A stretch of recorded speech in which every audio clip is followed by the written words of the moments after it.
kau tanya namaku aja nanya ya. Nanya ya. Itu jangan buat Allah dan Nabi.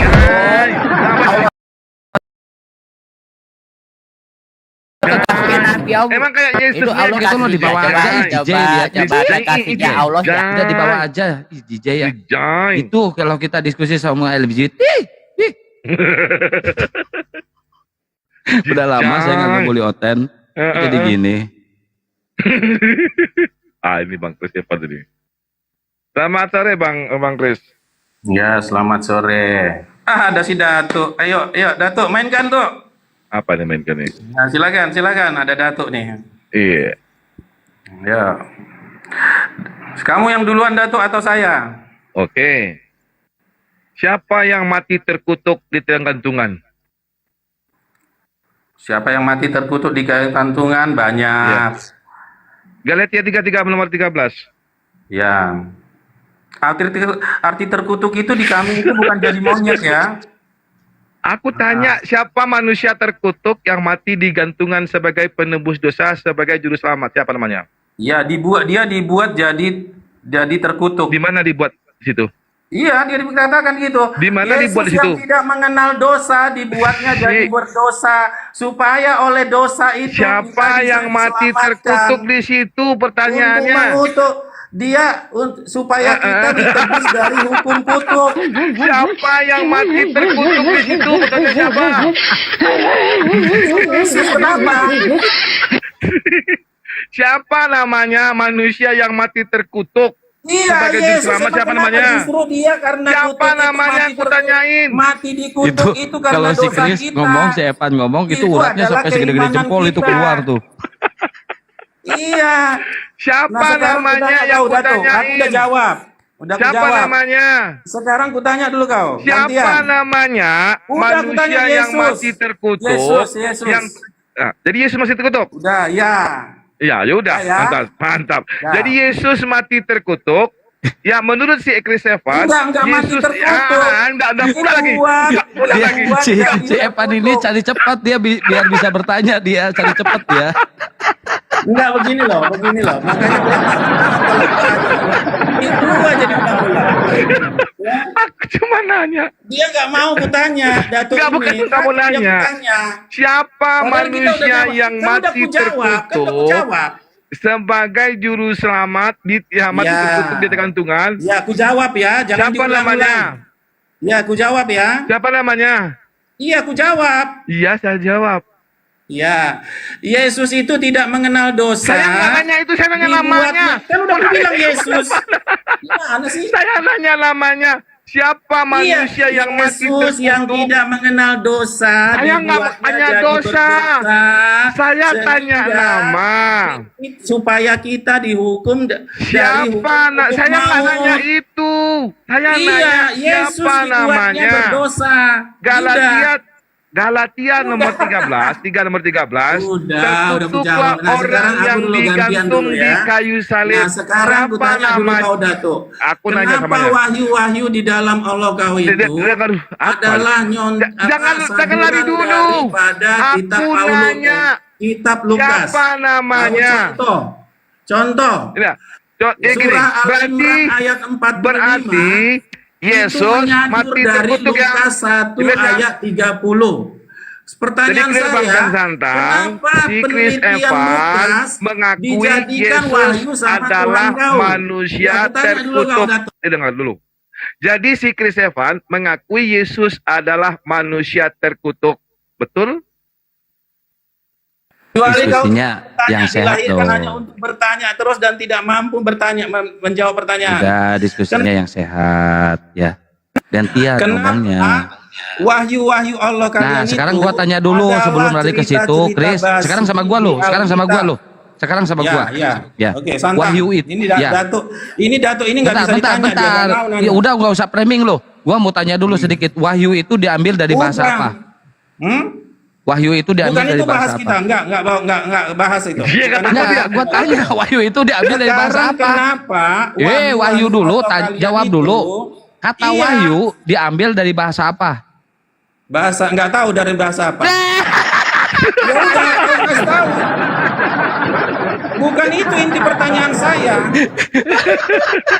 Aduh kelas Nah, badut ini mah. sekarang ya, Quranmu itu wahyu Ya kan? udah jawab dulu. Wahyu Ya, itu enggak, diambil dari bahasa sebenarnya apa? kau berani ditanya enggak? Kau berani ditanya Ya, enggak? ya berani, gua ditanya berani.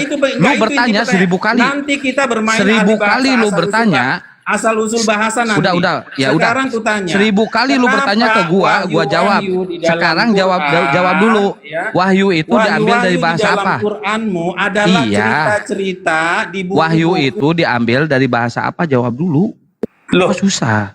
Quranmu itu kan wahyu bukan? Iya, wahyu itu diambil dari bahasa apa? Kenapa firman-firman Allahmu? Ya, Nah. oke saya ganti. Kita gantilah. Malu dia. Ya. Kamu soalnya gini, kamu itu takut ditanya. Kok takut ditanya? Lu Iya, bertanya 1000 kali, gua jawab. Datuk takut ditanya, kau takut ditanya, gitu loh.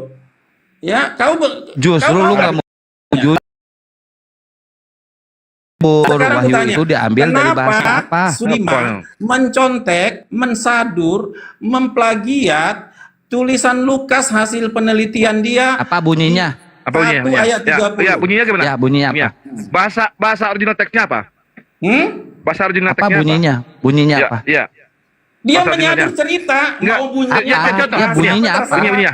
Kalau kamu kan mentranslatekan. Enggak, bunyinya Ya, apa? Pak, bunyinya Bunyinya apa bunyinya? Di tahun Bunyinya apa? 70. Dalam bahasa. Macet. Iya, macet. Di Dalam tahun bahasa originalnya apa bunyinya? Lukas meneliti ada Macet. seorang Jibril Bunyinya apa datang ke bunyinya? rumah Bunyinya perempuan, apa? ya. Bunyinya apa? Badut gereja, badut gereja. Bunyinya apa? Bunyinya apa? Badut gereja.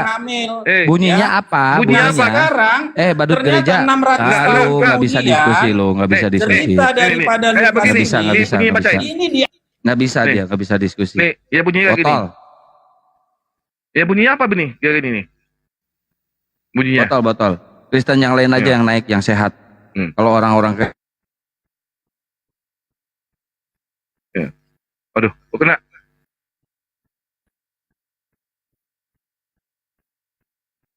Halo. Bang Santang kok kena Bang Santang? Bang Santang. apa? Ngelek tadi ngelek. Oh, sekarang nge-lag nggak? Iya, ada. Enggak. Bunyinya begini enggak bunyinya? Baca begini. Bisa nggak dibacain? Mana bisa dia baca? Ayo, Kristen Iya. yang lain aja yang naik. Kan dia nggak mau jujur tadi. Wahyu itu diambil dari bahasa apa? Yang plagiat siapa? Bahasa mereka aja ada di abad ke-20. Terjemahan. Mat botol. Aduh, ten botol. Udah maling, fitnah pula. Yang cerdas aja yang naik. Waalaikumsalam warahmatullahi wabarakatuh, Bang. Celebes. Ada Bang banget Ical. klipesnya. Bang Ical. Ya, warisan penjajah. Gurunda, naik Gurunda. Ya, buat teman-teman yang ada di YouTube Zulkifli Babas Official. Assalamualaikum warahmatullahi wabarakatuh. Sehat selalu buat kalian semuanya. Terus semangat ya. Yang ada di Panglima Apologet Islam juga. Semangat terus. Ini saya baru bisa live lagi nih. Sibuk terus nih tiap hari. Sekalinya dapat mangsa, aduh, menghibur kita semuanya. Terhibur kan kalian dari tadi kan? Masya Allah. Keren. Itu cara menghadapi mereka itu. Seperti itu. Ujung-ujungnya mereka yang jedar-jeder gitu. Ada Gurunda Bang Santangnya? Ada lagi live di sini. Oh. Gitu. Waalaikumsalam. Aduh, saya ketemu dengan Gurunda di Bukit Tinggi. Masya Allah. Sayang cuma sebentar.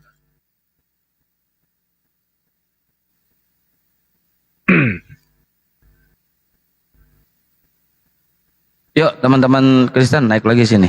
Tapi yang sopan ya. Jangan yang kayak gitu, kayak barusan. Kemarin dapat yang kemarin tadi dapat yang bagus. Pas naik si Chris Evan kayak gitu. Loh, kemana? Ada pendiangan di bawah, pendiangan. Naik pandiangan. Naik sini. Bang, naik Bang.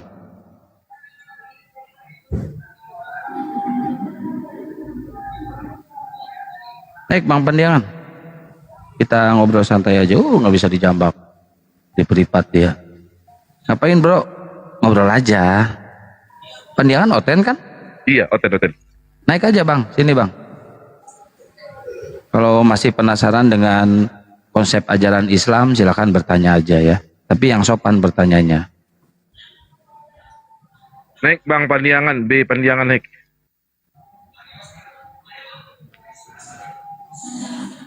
Herman Latu Marsista naik. Naik ke atas. Kita diskusi santai. Yuk. Kita buktikan siapa yang mengikuti ajaran Yesus. Kristen atau Islam yang mengikuti ajaran Yesus. Yuk, naik ke atas yuk. Naik ke atas. Bang Herman Latu Mairisa. Yuk, diskusi yuk. Kristen itu nggak ada sangkut pautnya dengan Yesus, nggak ada sangkut pautnya. Nggak ada. Nggak ada. Yesus nggak kena Kristen. Yesus nggak pernah ibadah di gereja. Jadi kalau di sinagoge di Betel pernah sering ibadah di situ. Kalau di gereja nggak pernah. Nggak pernah. Ngapain Yesus ke gereja? Orang yang nggak berkuluk. Tempat ibadah Yesus itu tempat orang yang Yuli, waalaikumsalam. Nggak berkuluk kalau tempat ibadah Yesus itu. Sesuai dengan Yeskiel 4:9 ya kalau nggak salah itu. Kristen kasihan ya, masih tersasar. Naik sini, Marhen. Kasihan kalian itu. Bentar lagi pemilihan Tuhan loh. Mau ikutan nggak? Elektoral dong. Kalau dulu kan konsili Nikea, konsili Kalsedon, sekarang konsili Tarutung. Ini parah nih.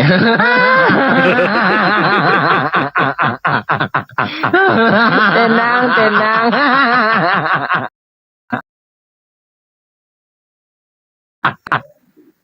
Maling Injil itu diambil dari bahasa apa Injil? Kitab kalian itu bukan Injil, Biblos, gospel, gosok pelan-pelan.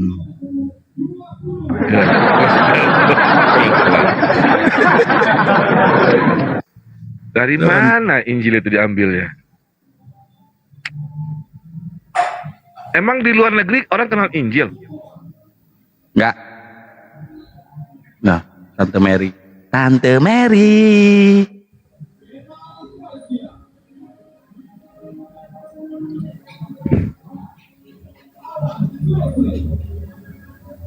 Tina Mary, selamat sore. Sore. Injil itu diambil dari bahasa apa, Tante Mary? Iya. Oh, bicara bahasa ya, Bang? Iya. Oh, kita ini lagi bahasa apa ini? Bahasa Indonesia, karena orang Indonesia. Kitab Tante Mary bahasa apa? Kalau orang Inggris bahasanya bahasa apa, Bang? Original text kitab Tante Mary bahasa apa? Kalau orang Yunani bahasa apa? Original text Bible kalian bahasa jadi apa? masalah bahasa adalah masalah masalah biasa dalam Injil setiap dari bahasa umat. Indonesia. Bentar. Kalau ini bahasa apa, Bu, kalau ini bahasa apa nih? Semua mulai berbahasa roh. Korabata karabase kerabase kerabayara balalalabase kerabarabarabarabase keraba. Korabata karabase kerabakarabalalalabase kerabarala. Nah, itu bahasa apa itu? Bahasa apa tuh? Ya, coba buka Anissa 1. Anissa. Apa ini? Buka. Apa ini? Anissa 171. Isa berasal dari roh Allah. Oh, jadi Nabi Isa itu Tuhan kalian? Ya, Nabi Isa Tuhan kalian? Anissa 171. Makanya Iya. saya bingung lihat kalian. Iya, berarti Makanya, Nabi Isa. Bang. Berarti Nabi Isa Tuhan kalian. Ya, Isa itu ya kalian samakan dengan Yesus. Ya, kalian siapa yang ambil menyamakan? Di sini lu yang Maryam ngomong. 33. Gimana, Gurunda? Kutip dari Assalamualaikum, Gurunda. Waalaikumsalam warahmatullahi wabarakatuh. Mohon izin. Kenapa kalian ambil kais-kais Alkitab, Bible? Ada pasien Gurunda. Aduh. Oh, iya. Baik. Kenapa? Nggak ada. Salam kenal. bahan. Waalaikumsalam. Salam kenal Ibu Tina. Bisa diskusi baik-baik kita. Kanda. Sorry. Kenapa begitu Sorota? Kenapa? Garing ya? Flu. Iya. Dari Jakarta orang lagi pada plus semua nih. Oke, lanjut. Oke, Ibu Tina tadi sempat saya dengarkan Ibu mengatakan Al-Quran mengambil dari Bible. Betul ya? Iya, betul sekali. Bisa Oh, saya gitu. buktikan. Iya Baik, dong. baik, baik. Bisa data mana yang di Bible yang diambil dari Bible kemudian dituangkan di dalam Al-Quran surah berapa tadi? An-Nisa ya? Nah itu Ya. di Bible, ya, itu di Bible di mana Ibu? Yang bisa? Ya semua Ya, silakan. ya. Ya, di dalam Anisa, ya di dalam Ya, Al-Maidah Anisa 46 ya. Al-Maidah Oh, Al-Maidah 46. lagi, pindah lagi. Ya. bukan Anissa lagi ya? Ya, dan Al-Arab 157 ya. Enggak, satu aja, Ibu. Iya, Satu banyak aja, loh. satu aja. Banyak Enggak, Bang maksudku Juma. Enggak satu aja loh. Kais-kais Enggak, Injil maksudku dan satu Taurat. aja dulu, Ibu. Ya, Satu aja dulu. Al-Maidah 46 ya. Oke, Al-Maidah ayat 46. Iya, percaya Itu mengimani diambil dari pada mana? Taurat. Itu diambil dari mana? Itu ada loh Itu diambil kalimat dari mana? Taurat. Ibu, saya ingin tahu, kan Ibu bilang Al-Quran surah Al-Maidah ayat 46 itu diambil dari kitabnya orang Kristen. Nah, Al-Maidah 46 ini diambil di kitab mana? Perjanjian Lama, Perjanjian Baru? Loh, itu kalimat Anda mengambil kata Taurat dan Injil. Itu masalahnya Juma. Oke, baik. Anda Tolong mengambil tunjukkan. loh, ya, hak kepemilikan Coba. orang lain. Baik, Ibu. Coba tunjukkan di dalam kitab Ibu yang ada kata Torah dan ada kata Injil. Silakan, Bu. Di mana itu? Ya, banyak hukum Taurat Iya, ditulis. iya, coba. Ya. Coba Ibu tolong dengan hormat saya Buku minta Musa, silakan tunjukkan. Musa, ya, Bukan. Itu Ibu salah satu menuduh. Taurat. Ibu menuduh Al-Quran surah Al-Maidah ayat 46 mengambil Oke, dari kitab. oke. Ya, silakan Anda tunjukkan. Oke, Silakan. saya ambil aja Iya. dulu ya. Iya. Nah, saya ambil Matius 22 ya. Oke, Matius 22. Iya. Di nomor berapa, Ibu? Nomor 39. 39. Makasih, Iya. Bu ya. Nah, apa di situ, Bu, yang dikatakan di situ apa? Ya, di situ dikatakan ya, Matius 22 Iya. 39 ya. Iya. Apa itu, Bu? Salah data, Ya, Ibu, enggak? ini tentang hukum. Nah, saya Iya. baca ya. Iya. Ayat 38.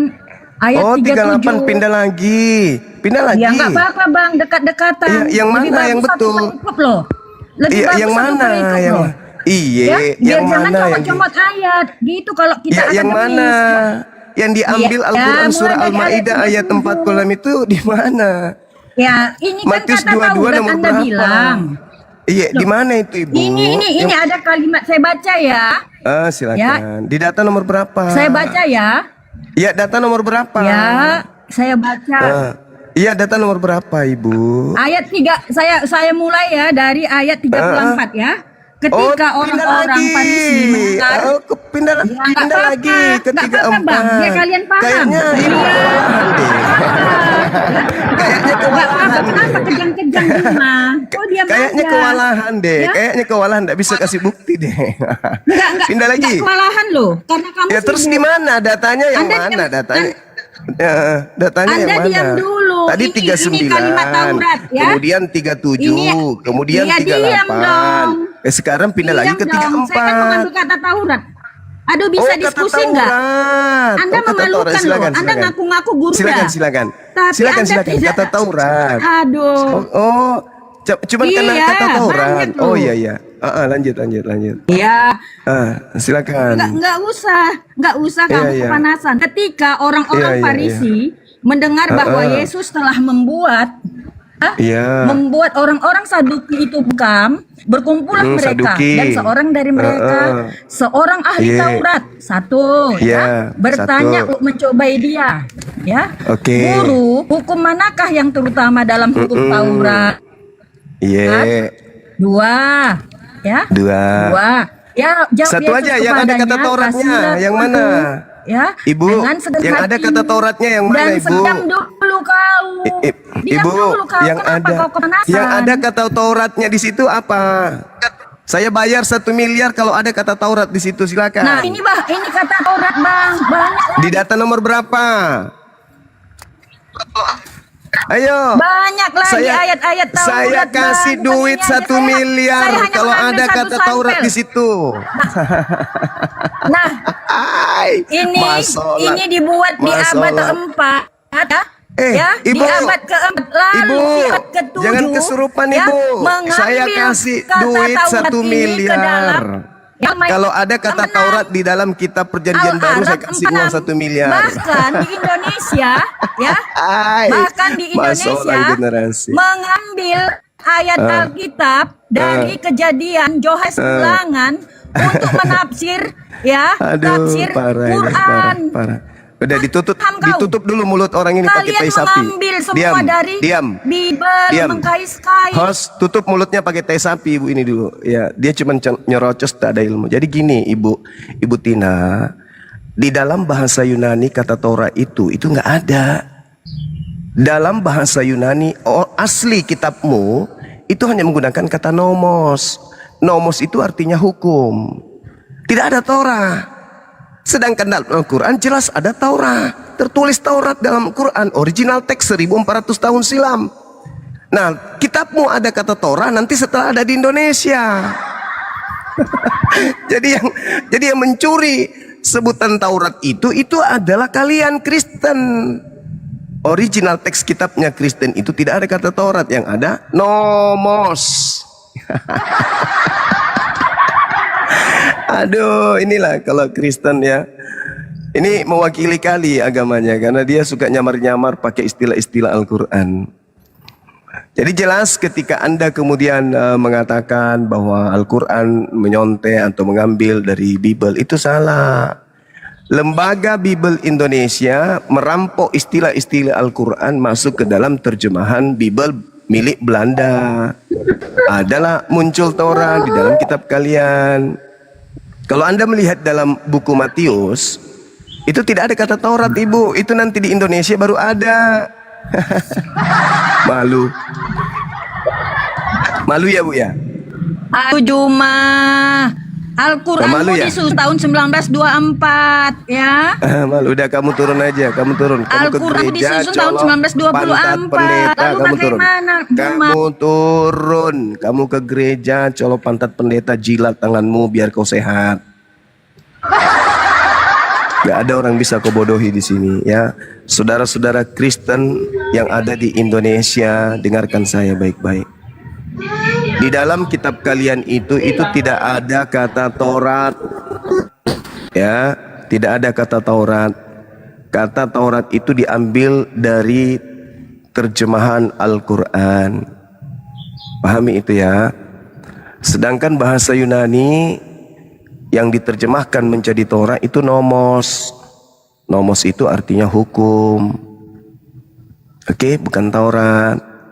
Jadi kalianlah yang kemudian ngambil istilah dari Al-Quran, bukan Al-Quran yang mengambil istilah dari kalian. Perbanyak lagi belajar kalian, jangan mempermalukan agama kalian sendiri. Ini orang sakit kalau begitu diistirahatkan dulu, entah 5 menit, direbus dulu di tinja yang mendidih, habis itu dinaikkan lagi, Kang. Bangis dia. Kesurupan.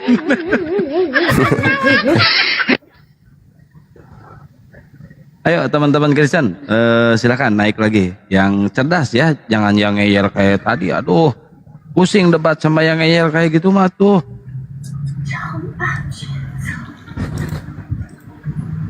Ayo silakan naik ke moderator di ini ya, teman-teman Kristennya. Ada yang bertanya, kenapa sih harus disuruh colok pantat pendeta? Iya, karena pendeta yang selama ini yang mendoktrin mereka sampai mereka tidak ngerti Bible. Kan gitu. Masuk modal ngotot, tidak ada ilmu. Udah kelamaan direbus ditinja tadi tuh, naikkan lagi. Belum ada minta naik. Oh, tenggelam berarti dia turun, tenggelam. Hanyut dia. Ini ada Dimas. Selamat sore Dimas. Yang Kristen dulu yang naik ya, teman-teman. Yang Kristen dulu yang naik biar enak diskusinya. Yang Kristen dulu. Ketik 1 aja di bawah yang Kristen yang minta naik. Ketik 3 kalau Kristen. Oh 3, Tuhannya 3 ya. Lupa. Ya, kode itu kode.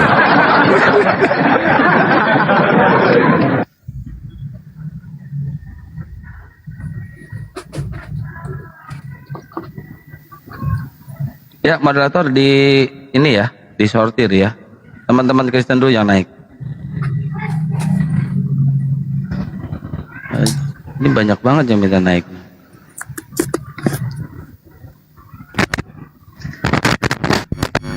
Noise Bang Datuk.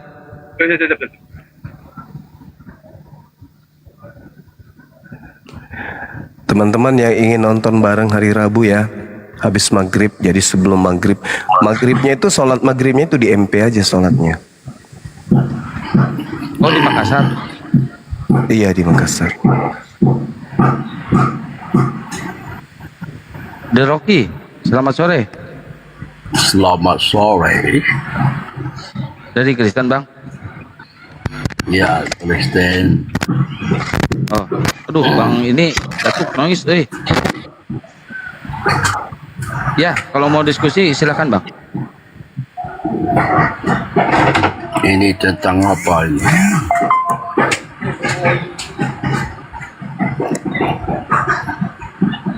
Apa yang harus didiskusikan? Banyak hal materi, tapi yang terpenting itu adalah penggenapan daripada nubuatan Yesus yang mengatakan akulah dia. Jadi penyesat itu berkata akulah dia. Itu Bang. Pula Yesus kata akulah dia penyesat itu. Kau ini di Lukas tambah cerita. Di Lukas 21. Mana Lukas ada ayat kata, akulah penyesat itu. Gila. Di Lukas 21 Bang. Lukas 21. Di mana? Coba kau beritahu. Lukas 21 nomor 8. Apa ajaran Yesus yang menyesatkan? Coba kau beritahu. Yesus berkata. Apa ajaran dia? Apa ajaran yang menyesatkan? Saudaraku pemakan babi, bisa tenang nggak diskusi? Pemakan babi boleh nggak? Saudaraku yang suka makan babi, yang suka makan anjing, bisa diam nggak dulu? Anda kan bertanya, bahas apa? Jadi saya menjelaskan, saudaraku pemakan babi. Jelas. Di mulut saudara, di hatimu apa? Saudaraku yang lahir dari sperma anjing, tenang. Kau itu serigala bulu domba di mulut kau. Tenang, saudaraku yang berasal dari sperma babi dia. Saudaraku, ini saya sudah bicara sangat sopan loh, sopan, santun. Di mulutku saudaraku di hatimu penuh kebencian. Yang lahir dari sperma babi. Bukan kami nggak tahu. Ini sopan kali loh saya ngomong. Tema yang kita ingin bahas di sini adalah ucapan Yesus yang berkata, waspadalah kepada penyesat yang datang kepadamu dengan memakai namaku dan berkata, akulah dia. Itu Bang. Nah, sekarang siapa yang menggenapi penyesat yang mengaku akulah dia ini? Gitu saudara. Silakan Anda jawab. Jangan di mute. Bicara. Di antara sutra dan bulan, di mulut saudara, di hatinya benci, geruduk, bakar, benci. Itu kelakuan penjajah itu kelakuan penjajah itu Bang. Di mulut itu kelakuan penjajah itu. Kalian itu udah dididik dari dini sudah tengok benci Israel, apa itu Israel itu pilihan Tuhan.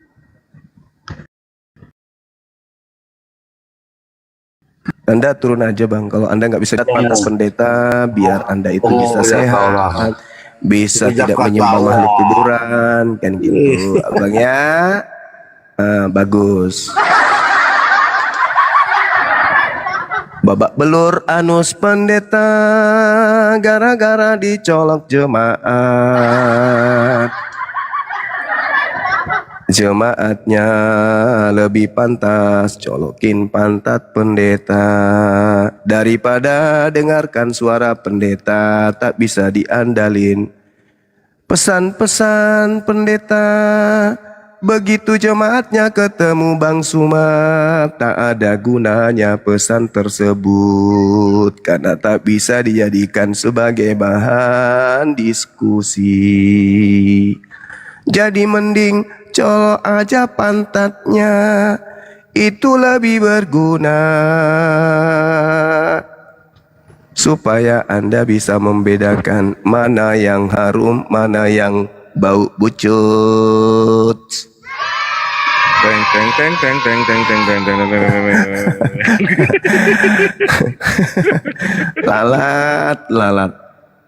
Lalat ini susah diperingatin. Sampai ya sampah, Rek. Saya kan bertanya, sederhana itu pertanyaan. Kan Anda bertanya, apa temanya? Dikasihlah tema. Anda malah enggak ini, malah kesurupan.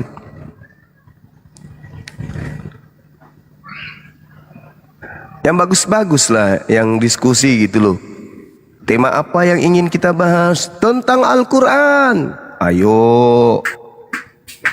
Tentang Sore. ya sore. Nah gini bagus. Ya sore Bang. Dari sekte mana Bang? Saya dari Kristen Bang Suma. Oh ya, Katolik apa Protestan Bang? Saya Protestan. Oh Protestan. Ya. Iya. Ya. Sebelum bertanya, saya Bang. ini penggemar Bang Suma ya. Jadi Ya Masya Allah. Makasih ya Bang. penggemar artinya saya senang mengikuti live-nya Bang Suma, debatan Iya. begitu juga isu PI, Edis. Siap. Jadi saya mengikuti. Tapi baru sekarang saya masuk.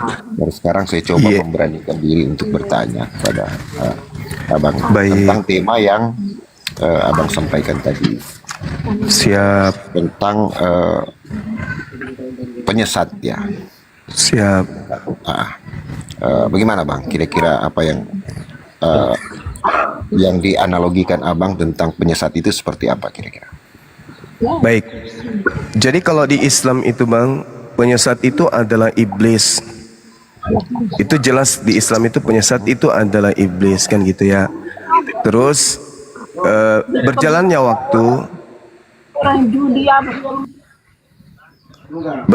waktu kita terlibat dalam perdiskusian dialog lintas agama.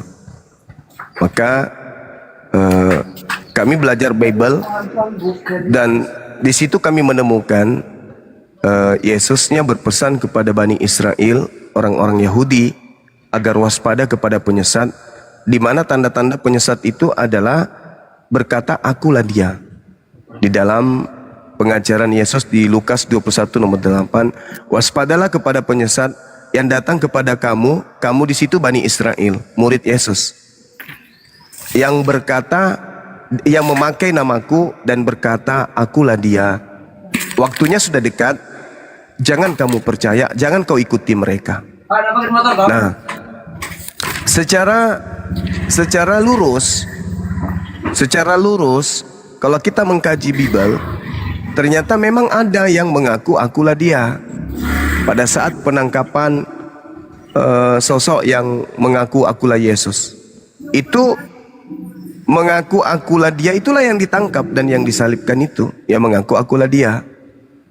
Artinya bahwa ketika Yesus mengajar ke muridnya, wahai Yahudi, waspadalah kepada penyesat yang datang kepadamu dengan memakai namaku dan berkata akulah dia, waktunya sudah dekat, jangan kau mengikuti mereka. Nah, ternyata betul, orang-orang Yahudi tetap Yahudi hari ini, sedangkan yang mengikuti makhluk yang berkata akulah dia itu orang dari barat, termasuk Kristen dalam hal ini. Seperti itu saudara. Nah, mungkin ada sanggahan atau ada yang perlu diluruskan, silakan. Oke, baik Bang Subang. Jadi apa yang disampaikan Yesus itu memang betul. Ya, itu merupakan pandangan ke depan. Menurut menurut iman Kristen ya, pandangan ke depan bahwa ada nabi-nabi palsu atau yang mengaku mengabarkan Injil atau mengabarkan tentang memakai nama Yesus, tetapi sesungguhnya hanya mengambil kesempatan. Padahal mereka ada orang-orang yang demikian, di zaman sekarang ini. Itu yang kami pahami tentang apa yang disampaikan dalam Lukas 21 itu. Bagaimana tentang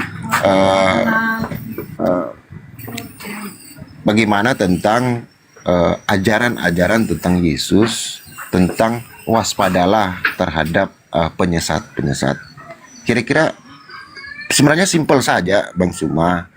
Itu yang menjadi pegangan kami orang Kristen tentang penyesat-penyesat yang mengaku nama Yesus. Banyak yang mengaku nama Yesus. Dia bisa menyembuhkan orang karena iblis juga diberikan kuasa untuk bisa menyembuhkan. Diberikan juga hal-hal yang menurut pandangan orang Kristen bahwa dia ini menyebarkan agama padahal dia itu sesat sebenarnya. Itu yang harus diwaspadai kira-kira, Bang Suma. Oke, baik. Kalau kita membiaskan cerita yang ada di dalam Lukas ini, ya memang tafsirnya begitu. Bahkan bisa jauh lebih liar lagi tafsirnya. Tapi kalau kita berbicara dengan standar ilmiah, akademisi, maka ini cerita yang terpaut dengan oknum-oknum yang terlibat dalam adegan tersebut. Bukan orang di luar daripada cerita ini. Lakonnya ada, keadaannya terurai, dan apa yang diceritakan Yesus itu pun terrealisasi, itu terbukti. Satu, Yesus ditanya sama murid. Jadi bukan ditanya sama orang Kristen. Tidak, Yesus ditanya sama oknum. Di situ dia ditanya, murid-murid bertanya kepada Yesus. Jadi ketika Yesus menjawab murid itu, maka putusan yang ada berlaku kepada murid, bukan kepada yang lain. Yesus bicara kepada si Thomas. Yesus berpesan, Thomas, hati-hati, jangan sampai kamu berjalan, di situ ada serigala, nanti kau akan diterkam. Itu berlaku untuk siapa? Ya untuk Thomas, bukan untuk yang lain. Begitu juga dengan cerita Lukas ini. Yesus berkata kepada murid-muridnya ketika ditanya, Guru, kapan itu terjadi? Apa tanda kalau itu akan terjadi?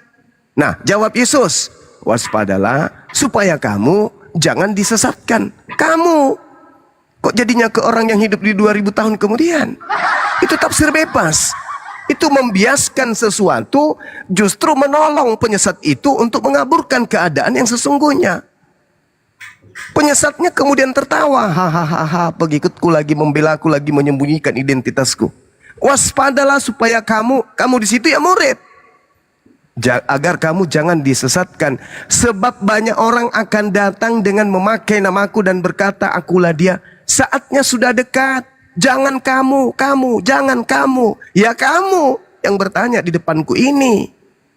Yang lain, yang nyamar-nyamar, ya merasa bahwa Yesus sedang berbicara dengan dirinya.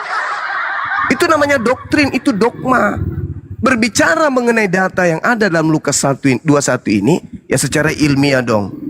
Kita orang terpelajar ini, jangan angkuh terhadap apa yang tertulis di situ. Jangan sombong karena mentang-mentang kita udah terlanjur menjadi Kristen, apapun kita langgar, apapun kita serobot, yang penting kita tetap jadi Kristen. Tidak bisa kayak gitu. Kenapa? Kematian senantiasa menghantui. Salah kita, maka sesat selamanya di neraka.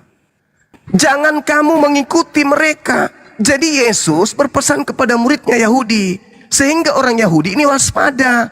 Hari pertama, hari kedua, hari ketiga, hari keempat, setelah mereka mendapatkan nasihat itu, lihat kiri kanan. Ada nggak di antara orang-orang di sini yang mengaku akulah dia? Ada nggak? Ternyata ada. Siapa yang mengaku akulah dia? Adalah detik-detik ketika Yesus ditangkap kemudian di padang gurun Efraim.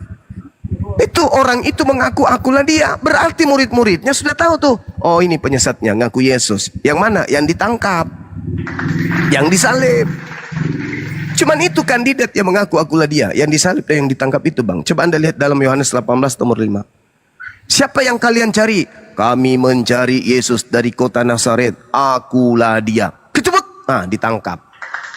Apa kata Yesus? Kalau ada orang mengaku akulah dia, waspada. Dia adalah penyesat. Jadi dia berpura-pura menangkapkan dirinya. Supaya nanti endingnya adalah dia bangkit keluar dari kubur untuk menyesatkan banyak orang. Supaya dia dianggap Tuhan. Jadi dia berpura-pura, akulah Yesus, tangkap dong aku. Ah, ditangkap, mampus. Apa tujuannya? Satu, membuat orang-orang di luar murid Yesus menuhankan dirinya. Membuat orang-orang menganggap bahwa dosa manusia itu ditebus dengan darah manusia. Membuat orang-orang kemudian menjadi pengikutnya. Itu tujuannya. Berhasil nggak? Berhasil. Jadilah Kristen. Itu kalau kita dudukkan secara ilmiah bang. Tapi kalau anda membantah secara doktrin, anda hanya meraba, menafsir, bebas. Anda mengatakan, oh enggak, bukan begitu, itu akhir zaman. Oke, tapi ingat, orang mana yang berakal, yang ya silakan. Saya tahu bertujuannya kemana. Ini kan Ya sesuai dengan narasi Yesus bang. ya bertujuannya mungkin Bang Suma bahwa Paulus adalah salah satu penyesat. Artinya saya tahu. Artinya minta maaf kalau saya salah. Tapi begini. Dan itu memang betul. Ya, saya paham alurnya akan kemana sana. Nah, tapi begini bang, Paulus ini tidak pernah menyatakan bahwa akulah dia. Tidak pernah dia menyatakan begitu. Paulus ini hanya menyebarkan ajaran-ajaran daripada Yesus Kristus. Jadi orang-orang yang diajarkan maka dinobatkan adalah sebagai pengikut Kristus atau Kristen lah sekarang ini di dalam Kristen dewasa ini. Pengikut Kristus artinya kan seperti itu. Artinya, jadi kalau kata abang tadi bahwa dia menyampaikan kepada murid-murid agar supaya itu pesan, merupakan pesan yang berarti bagi ketika aku tiada, ketika aku akan kembali ke Bapakku di surga, maka waspadalah tentang itu. Itu merupakan kan pesan gitu, Bang Suma. Menurut pandangan, artinya begini, ya doktrin itu ajaran, kalau abang, doktrin itu ajaran, karena setiap agama itu pasti ada doktrin, ada ajaran yang harus diajarkan. Tapi juga saya Kristen tetap belajar tentang sebuah kebenaran, sebuah arti daripada kitab-kitab ini maksudnya apa, atau Lukas ini menceritakan tentang apa, Lukas ini siapa. Saya biasanya begitu. Makanya saya banyak mendengar Bang Suma dan juga rekan-rekan yang lain. Tapi favorit saya Bang Suma. Bang, ke pertanyaan bang, jangan melebar kemana-mana bang. Ke pertanyaan fokus ya, itu bang. tadi saya sampaikan bahwa kami mengakui bahwa itu adalah pesan, hanya pesan Yesus bahwa waspada kepada nabi-nabi palsu. Seperti itu saja. Oke, baik. Jadi gini saudaraku, Paulus Anda katakan tidak pernah berkata akulah dia. Tapi ingat, di dalam 1 Korintus 4 nomor 15, Paulus mengaku Bapa di dalam Yesus Kristus. Sebab sekalipun kamu mempunyai beribu pendidik dalam Yesus, dalam Kristus, kamu tidak mempunyai banyak bapa. Karena akulah yang dalam Kristus Yesus telah menjadi bapakmu oleh Injil yang kuberitakan kepadamu. Jadi Paulus di sini sedang menyatakan dirinya sebagai bapa yang mengajarkan Injil kepada orang Kristen. Itu satu, tapi kita nggak ke situ. Memang data yang disebutkan dalam Lukas 2:18 itu tidak merujuk kepada Paulus. Sama sekali tidak merujuk kepada Paulus. Dan bukan Paulus yang dimaksud di situ, tetapi oknum yang disalib itu. Oknum yang disalib itulah yang mengaku akulah dia. Apa akibatnya setelah dia disalibkan? Dia pada hari ketiga dia keluar dari kubur. Dan setelah dia mengatakan keluar dari kubur, dia mengatakan kepadaku telah diberi kuasa langit dan bumi. Habis itu dia perintahkan orang seluruh bangsa untuk menjadi pengikutnya. Itu siapa oknum ini? Bukan Paulusnya bang. Makhluk ini juga nanti yang datang kepada Paulus. Akulah Yesus yang kau aniaya. Dia juga tuh. Dia juga nanti yang datang ke Pulau Patmos. Akulah Yesus tunas Daud, bintang timur, bintang gilang gemilang. Dia juga tuh. Dia juga nanti yang datang kepada Ananias. Dia juga nanti yang menyatakan diri kepada Maria. Dia juga yang datang kepada 2 murid dalam rupa yang lain. Dia tuh. Makanya Yesus mengatakan mereka. Karena banyak oknum. Muncul di berbagai orang, berbagai person, dan juga muncul dalam berbagai keadaan. Bukan itu, bukan, saya tidak sedang mengintimidasi keilmuan Anda terkait dengan kerasulan Paulus. Enggak. Saya hanya berdasar terhadap nubuat, nasihat Yesus kepada Bani Israel. Sederhana kok itu. Tapi sesederhana apapun, kalau dasarnya memang sudah menolak, tidak akan pernah sampai kepada titik kebenarannya. Permasalahannya sekarang adalah, Yesus seorang guru. Dia adalah wajib dipercaya. Kalau Anda baca di dalam Yohanes 3, nomor 16, Tuhan berkenan kepada bumi ini, karena dia mengutus kemudian anaknya spesial kepada Bani Israel, yang percaya hidup kekal, yang tidak percaya mati dalam dosa. Nah, oleh karena itu, dudukkan ucapan-ucapan Yesus sebagai item kepercayaan. Jangan yang lain. Ketika Yesus berkata, percaya ucapannya. Apa kata Yesus? Waspada kepada penyesat yang datang kepada kamu dengan memakai namaku. Bukan pakai nama Paulus, tapi namaku, berarti Yesus.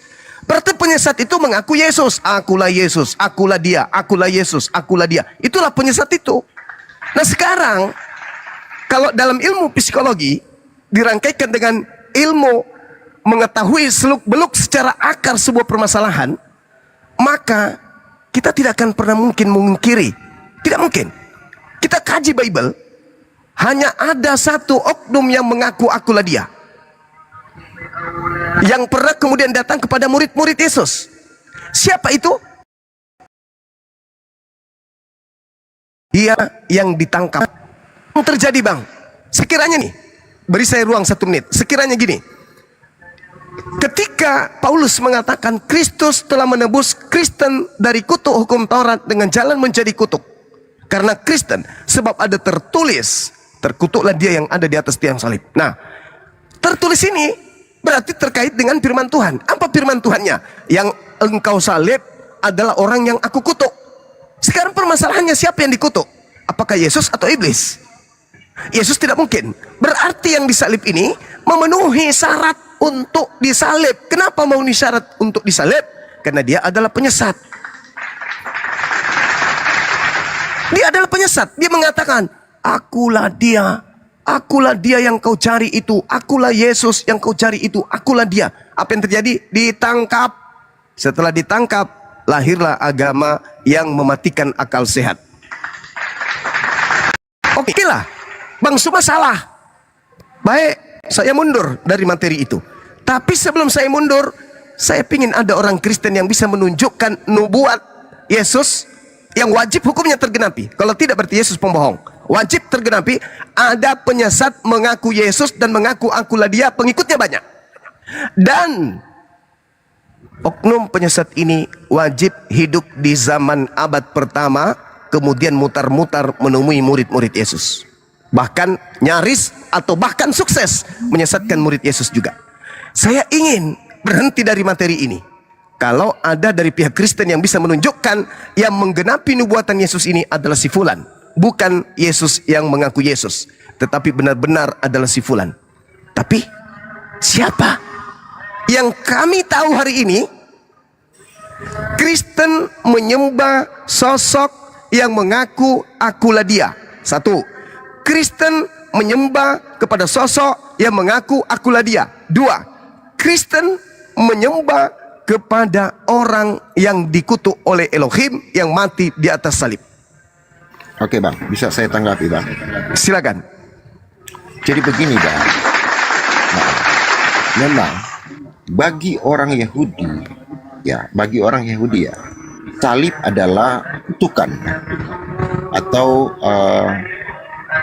sebuah kekejian bagi orang Yahudi. Sebab orang yang digantung terkutuk oleh Allah. Itu yang tadi disampaikan di dalam Ulangan 21-23. Tetapi sebenarnya kami ingin mengikuti atau di dalam ajaran kekristenan bahwa Yesus itu benar-benar sudah dinubuatkan kepada kitab-kitab terdahulu, ya, sudah dinubuatkan dalam kitab-kitab terdahulu. Saya tahu Bang Suma pasti pernah baca, tetapi walaupun secara implisit itu memang tidak tertulis ya secara gamblang bahwa akan datang di si A, namanya si A, dia akan seperti ini. Tetapi di dalam ajaran-ajaran atau para nabi terdahulu sudah memberikan suatu tanda-tanda. Pertama, dia lahir dari keturunan Daud, bahwa dia adalah termasuk Maria di dalamnya, dan juga ada tanda-tanda yang banyak tertulis dalam kitab-kitab terdahulu sebelum lahirnya Kristus. Sehingga itu yang menguatkan iman kami bahwa kami menyembah kepada orang yang benar, bukan orang yang salah, kata abang tadi. Bahwa ada penyesat. Dan Yesus itu merupakan sebuah teladan bagi kami yang kami percaya sebagai pemahaman teologi bahwa dia benar-benar Mesias yang datang.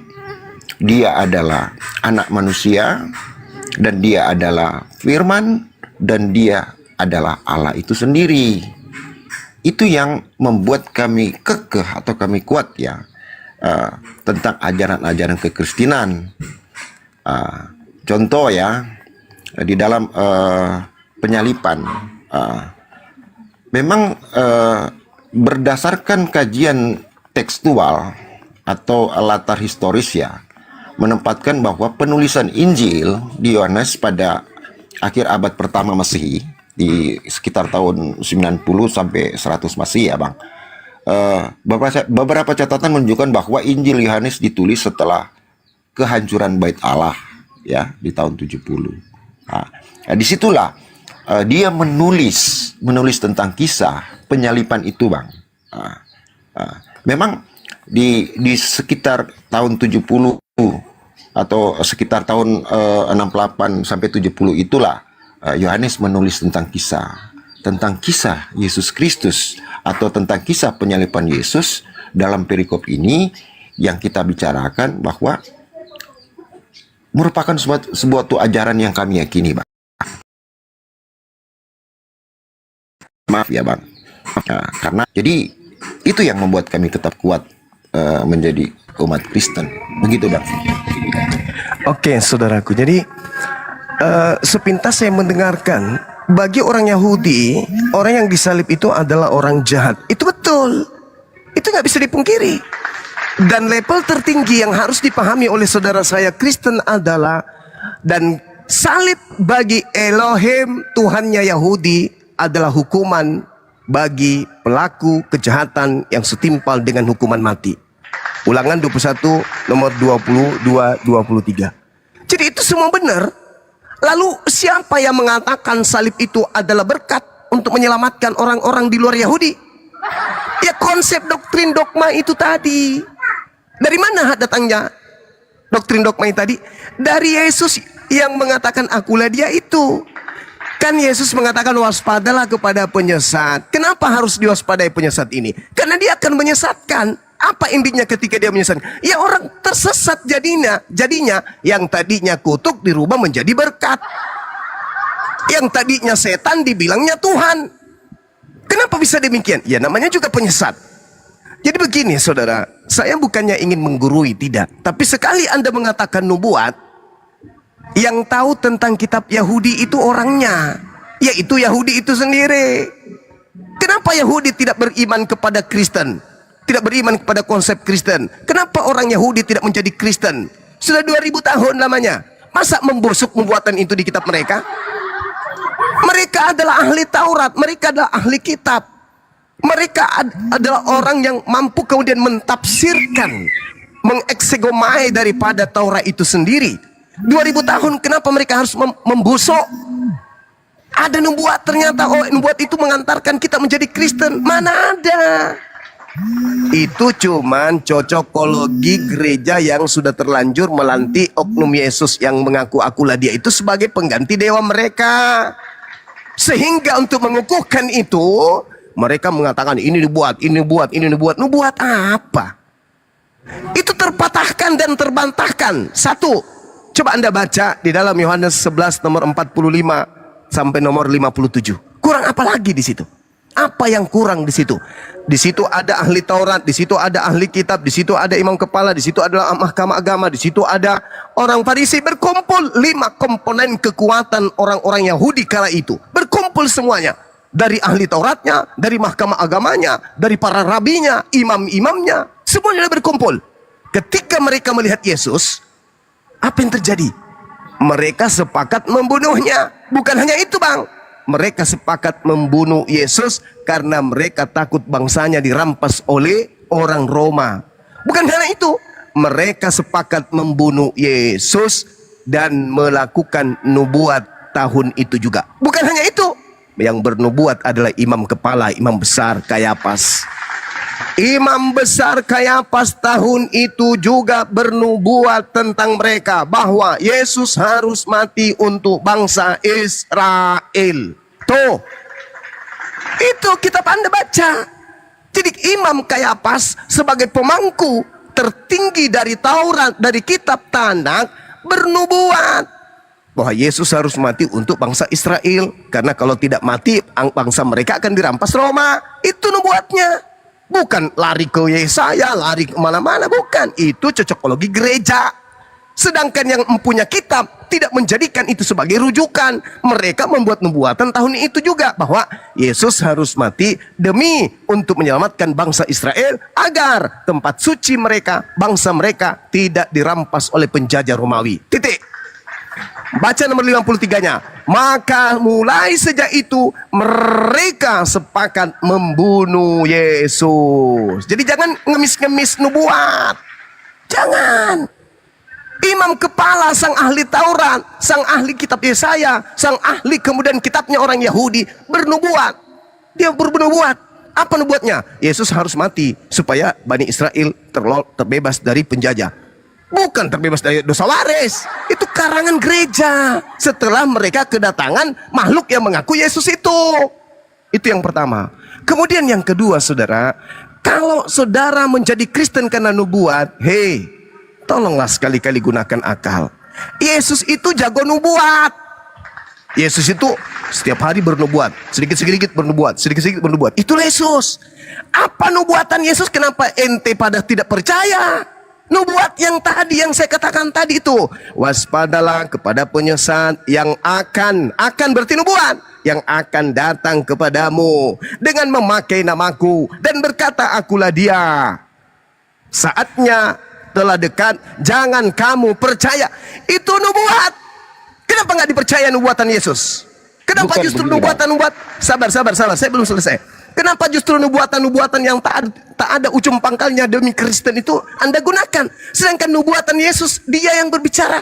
Waspadalah agar kamu jangan disesatkan, sebab banyak penyesat yang akan datang kepadamu. Ciri-cirinya memakai namaku, berkata akulah dia akan Mesias palsu, Yesus palsu akan datang kepadamu, melakukan banyak mujizat, melakukan banyak tanda-tanda yang dahsyat, sekiranya mungkin menyesatkan murid-murid pilihan. Kenapa nggak pakai itu? Kenapa justru yang dipakai yang di Nabi Musa lah, segala macam? Kenapa nggak pakai nubuat Yesus? Bahwa akan datang penyesat kepada muridnya dengan memakai nama Yesus. Jadi saya simpulkan nih, 30 detik. Yesus bernubuat, Bang. Nubuatannya itu tergenapi. Kenapa nubuatan yang tergenapi? Dia orang benar, dia wakil Tuhan. Apa bukti kebenaran bahwa tergenapi? Muncul Yesus palsu mengaku akulah dia, ditangkap dan disalib.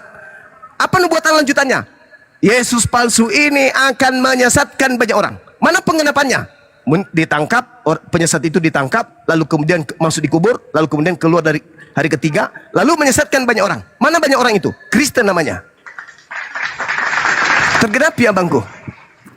Sekarang, sudahlah, Anda pasti membantah. Oke, kita bungkus itu. Tidak perlu Anda bantah. Tolong tunjukkan oknum yang mengaku akulah dia selain yang Anda sembah. Saya tunggu, silakan. Jangan kemana-mana dulu lah, Bang. Iya, makanya aku bilang jangan kemana-mana. Jadi begini, Bang, Bungkus saya yang tadi, jelaskan sedikit, Bang. bungkus yang tadi, nggak usah. Begini, Bang. Pasti Anda akan menolak itu. Intinya setelah Anda menolak, tolong Anda buktikan kepada saya ada oknum selain yang Anda sembah yang mengaku akulah dia. Dan siapa banyak orang pengikut itu? Silakan, saya tunggu. Oke, saya jelaskan Silakan, Bang. sedikit dulu sebelum saya jawab itu. Oke. Sebenarnya Silakan. apa yang kita bicarakan tadi, apa yang kita bicarakan tentang penyesat itu, memang sebetulnya dan sebenarnya di dalam pemahaman teologi ya, seluruh orang Kristen tahu ya bahwa ini merupakan pesan ya, merupakan pesan Yesus Kristus kepada murid-muridnya. Tentu murid-muridnya itu nanti diceritakan, murid-muridnya juga menceritakan kepada muridnya lagi sampai kepada kami orang-orang Kristen tentang akan terjadi sesuatu, makanya di situ akan waspada tentang, karena ini dia menyampaikan tentang perikop permulaan penderitaan, itu kan permulaan penderitaan, karena akan terjadi peperangan, akan terjadi penyakit, akan terjadi hal-hal yang mengejutkan, tanda-tanda yang dahsyat dari langit. Tetapi sebelum semuanya itu kamu akan ditangkap dan dianiaya. Itu sudah dipesan. Jadi kita luruskan dulu tuh pembicaraan awal tadi. Itu merupakan pesan kepada murid-muridnya bahwa kamu akan ditangkap, bahwa kamu juga akan akan menderita, ya kan? Kamu di situ siapa, Bang? Iya, murid-muridnya. Oh, itu tuh sudah terjadi nggak? Iya, itu kan siapa yang datang mengaku kemudian akulah dia, Yesus gurumu itu? Ada nggak? Begini, Bang. Ada, Bang. Matius 28 nomor 17-18 keluar dan mendekati murid Yesus. Sini lu. Kepada aku telah diberi kuasa. Pergilah ke seluruh bangsa. Jadikanlah seluruh bangsa menjadi pengikutku. Itu abangku. Ya, itu Kok pesan ribet kali. Enggak, itu kan pesan justru terakhir itu sebelum dia naik ke penggenapannya, surga. saudara. Itulah penggenapannya. Yang banyak orang yang disesatkan itulah Kristen. Alamak. Kok jadi bingung? Bagaimana? Kalau Begini, Bang Suma. silakan. Bagaimana Bang Suma Saya 5 menit menyampaikan itu bahwa ajaran sesat, sedangkan itu ajaran Yesus sendiri. Saudaraku, Anda mengatakan itu ajaran Yesus karena penyesatnya sudah menggunakan seragam Yesus. Kan Yesus sendiri mengatakan kepada muridnya, waspada kepada oknum yang datang memakai namaku dan berkata, akulah Yesus. Berarti penyesat itu datang, akulah Yesus. Lah, murid-murid tidak mau percaya. Tapi di luar daripada murid percaya karena oknum ini mengaku Yesus. La haula wala quwata illa billah. Sekali lagi saya katakan, saya mau maghrib saudaraku. Bungkus itu, katakan Bang Suma salah. Oke, Bang Suma salah. Baik. Sekarang berarti bukan Yesus yang kalian sembah itu penyesatnya. Oke, kalau begitu tolong tunjukkan Yesus lain yang mengaku Yesus, Yesus lain yang mengaku Yesus, Yesus palsu yang mengaku Yesus, dan mana pengikutnya? Dan oknum itu wajib hukumnya datang di tengah-tengah murid Yesus. Mana itu? Kalau bukan yang kalian sembah. Ada yang lain? Oke, saya akui. Oke, begitu saja Bang, karena Bang mau maghrib. Kita juga saudara, thank you. orang Sulawesi ini Bang. Kita Iya, sama-sama saudaraku, Masya Allah. Satu darah. Ini diskusi Bang ya. Iya, oke. Jadi itulah ya sebagai pesan terakhir Yesus berkata kepada aku mau nanya sebentar sama Bang Jumanya. Lalu Yesus berkata kepada murid-muridnya, setiap orang yang mau mengikuti aku ya harus menyangkal dirinya dan memikul salib dan mengikuti aku. Itu pesan terakhir. Silakan Bang. Oke, terima kasih Bang Suma. Silakan jadi Kristen. Ya. Thank you. Terima kasih Bang Suma. Saya masih banyak belajar lagi. Sama-sama. Saya juga mau dengan Abang. Mudah-mudahan Abang terus diberikan kesehatan dan juga diberikan hidayah dan juga pengertian dan pemahaman. Baik. Terima kasih Bang. Amin. Makasih saudara. Hidayah apa itu? Guru ndak dikasih hidayah Islam katanya. tentu. Hidayah Islam. Oke, terima kasih doanya saudara. Saya juga mendoakan saudara supaya bisa dapat mana titik benar daripada pengajaran Yesus itu. Jangan pakai Quran, pakai Bible aja dulu. Saya pamit sementara. Saudara Sandi, ada yang dikatakan saudara? Saya ibadah 10 menit, 15 menit. Habis itu Anda boleh bertanya 1000 pertanyaan. Oke, aku cuman tentang Paulus ini Bang. Paulus ini Muslim kan atau dia, Kristen? Aku Kristen, Kristen dia, Bang. Bang. Ya, tapi aku Oke. ini cuman aku menyampaikan aja. Itu kalau memang Paulus menyampaikan ajaran sesat, kenapa ada Kristen? Dari mana Kristen yang dianut sekarang? Ini dari mana Kristen sekarang? Kalau memang penyampaian Paulus itu udah sesat, kalau sudah sesat nggak mungkin dipercaya. Tapi sekarang kenapa ada Kristen? Itu pertanyaan saya, Bang. Saudaraku, Anda yakin bahwa iblis itu sesat? Tidak, ini gini loh, Bang. Gini loh, Bang. Saya Ini kasih analogi. tentang Saya Paulus kasih dulu analogi, gitu, kan? Bang. Kalau lari ke situ aku nggak bisa jawab. Baik. Saya kasih data, Bang. Saya kasih data sembari saya izin ibadah. Yesus berkata ketika ditanya oleh muridnya di Bukit Zaitun, "Guru, apa tanda kedatanganmu?" Sebelum guru menjelaskan tanda kedatangannya, Yesus berkata begini, "Waspadalah supaya kamu jangan disesatkan, sebab akan datang banyak orang dengan memakai namaku dan berkata, Akulah Mesias. Jangan kamu percaya. Dia akan menyesatkan banyak orang." Item-item ini tolong dicatat. Yesus berpesan kepada Yahudi, akan datang banyak penyesat memakai namaku dan berkata, Akulah Mesias. Jadi apabila, nomor 23-nya, jadi apabila ada orang berkata, lihat ada Mesias di sana, lihat ada Mesias di sini, jangan kau percaya. Paulus mengatakan di dalam 1 Korintus 9 nomor 1, aku melihat Yesus. Bukan hanya sampai di situ. Dia mengatakan, aku menerima Injil bukan dari manusia, tapi aku menerimanya dari Yesus.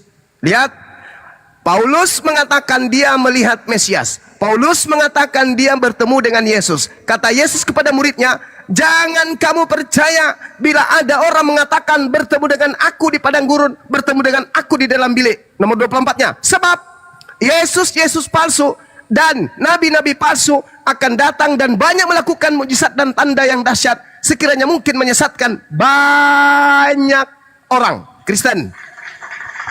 Nah, sekarang masuk. Apa tanda-tanda kedatanganku, wahai muridku?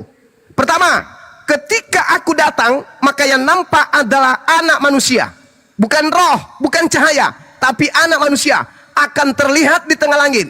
Lalu matahari menjadi gelap, bulan tak bercahaya, bintang-bintang berjatuhan, kuasa langit berguncang. Itu adalah tanda kedatanganku. Selain daripada itu, mau 1 miliar, mau 1 triliun orang mengaku bertemu dengan aku di padang gurun dalam bilik, jangan kalian percaya. Itu bukan aku. Murid-muridnya tidak percaya kepada Paulus, tapi orang Katolik, orang Roma percaya kepada Paulus. Kenapa mereka Kristen percaya kepada Paulus? Karena Kristen bukan murid Yesus. Kristen tidak pernah menerima nasihat dari Yesus. Kristen, wahai orang Roma Katolik Yunani, kalau ada yang datang kepadamu mengaku Yesus, jangan kau percaya ya. Enggak. Yesus hanya berpesan kepada Yahudi muridnya. Jadi ketika ada Yesus palsu mengaku kepada Romawi, mengaku kepada Paulus, akulah Yesus yang kau aniaya. EGP. Yesus tidak pernah menasihatkan Paulus, Paulus, ya paman, kalau ada yang mengaku kepadamu Yesus, jangan kau percaya. Enggak.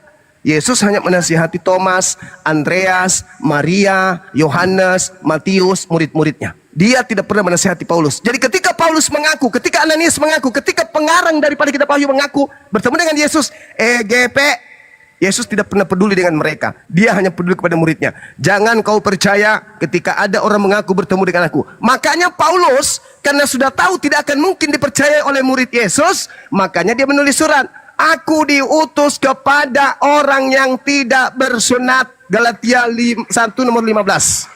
Galatia 2 nomor 8. Aku diutus kepada orang-orang yang tidak bersunat. Karena Paulus sudah tahu tidak mungkin murid Yesus mau percaya aku kalau aku ketemu dengan gurunya. Sebab 28 tahun yang lalu gurunya sudah terangkat ke langit. Kok tiba-tiba saya muncul kepada mereka, aku ketemu dengan gurumu loh. Muridnya tidak akan mungkin percaya. Maka yang menjadi pengikut Paulus hanya Roma, Yunani, Barat, Belanda, dan Indonesia. Sampai sini paham? Jadi orang banyak itu ya kalian. Jadi Yesus palsu itu yang kalian sembah di gereja. Itulah yang menggenapi membuat Yesus. Seperti itu saudara. Saya izin ibadah dulu 10 menit, 15 menit saya akan tampil kembali. Ada guru-guru saya di sini yang bisa Semuanya yang demikian. abang sampaikan itu memang benar. Cuman pertanyaan saya sekarang yang dianut ini Kristen sekarang dari mana hingga sekarang ada Kristen ini? Kalau memang Kristen ini ada, berarti kalau memang penyesat ini Kristen, berarti Bible kami gak benar gitu loh bang. Izinkan guru kami sholat dulu ya bang ya. Oh, nanti dilanjut oke, lagi. Bang. Tapi izin saya meneruskan dulu untuk meneruskan yang tadi ya. Gini bang, ketika ada Kristen sekarang dan banyak, ketika Yesus bernubuat itu perlu ada penggenapan. Dari tadi sudah dibahas. Dari tadi sudah dibahas oleh guru kami. Contoh. Akan ada segolongan orang yang akan diusir oleh Yesus. Maka oknumnya itu harus ada, atau orangnya itu harus ada. Komunitasnya itu harus ada. Ketika Yesus berkata, pada waktu itulah aku akan berterus terang kepada mereka dan berkata, aku tidak pernah mengenal engkau. Nyahlah daripadaku, kamu sekalian pembuat kejahatan. Yesus nanti akan mengusir orang. Nah, ini kan nubuatan nih, peristiwanya nanti. Iya benar, semuanya benar bang. Cuma pertanyaan saya, kenapa ada Kristen gitu? Itu aja yang kunanya. Ya, kalau karena memang Kristen semuanya... itu nanti yang akan diusir oleh Yesusnya. Kalau tidak ada Kristennya, siapa yang akan diusir nanti?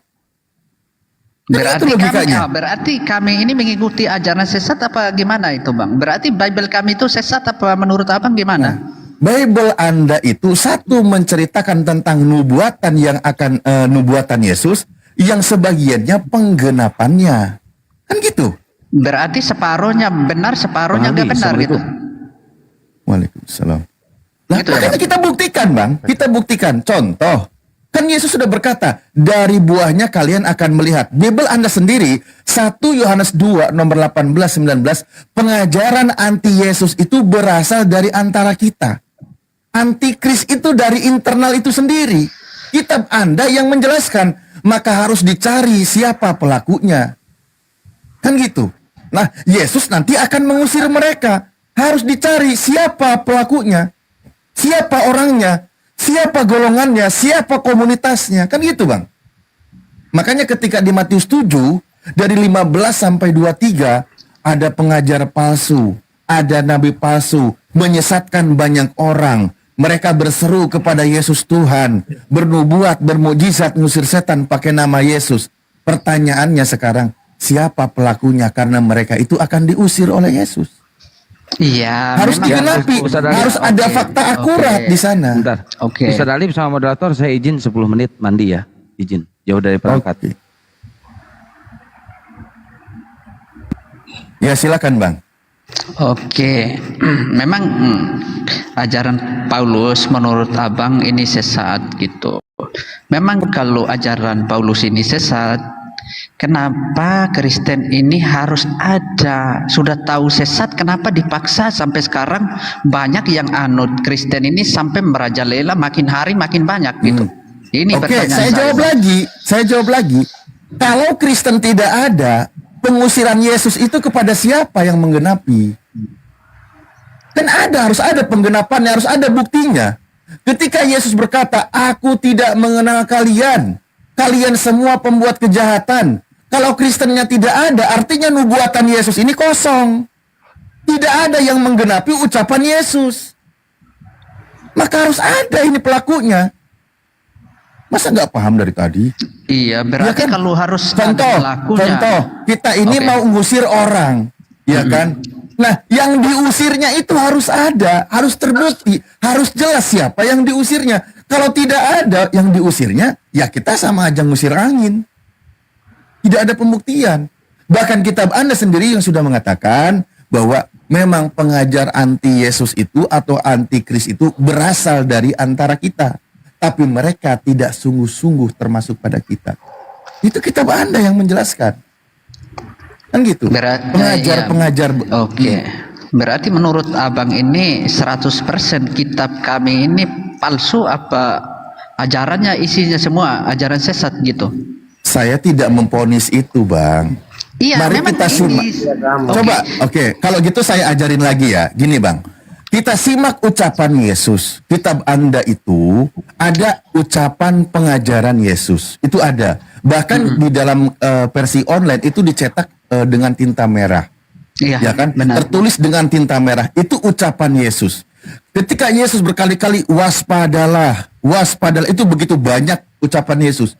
Waspadalah, waspadalah, itu banyak ya kalimat seperti itu. Nah, ketika itu ucapan Yesus, maka harus ada yang menggenapinya. Kan gitu. Nah, itu ucapan Yesus. Contoh, ketika orang mengaku bertemu, Yesus ada di sini, Yesus ada di sana, jangan kamu percaya. Nah, itu harus ada yang menggenapi. Ada nggak setelah Yesus terangkat ke langit yang mengaku bertemu dengan Yesus dan mengaku sebagai oke, Yesus? Bang. Ada, Bang. kitab Anda mencatat. Tapi itu bukan dari ucapan Yesus. Satu ucapan Yesus yang mengatakan waspadalah, satu oknum lain yang mengajarkan mengatasnamakan Yesus dan mengaku bertemu dengan Yesus. Oke bang, oke bang. Sabar dulu kau, Thomas, kau sabar. Aku mau menjawab, bukan diskusi dengan kamu. Sebentar bilang Paulus, sebentar Paulus. Baru Muhammad sendiri Oke. bagaimana? Kau ini, saya mau bicara sama dia. Kau diam dulu, bisa nggak? Yo, kau cek kau diri dulu baru bicara orang lain. Kau cek Muhammad dulu.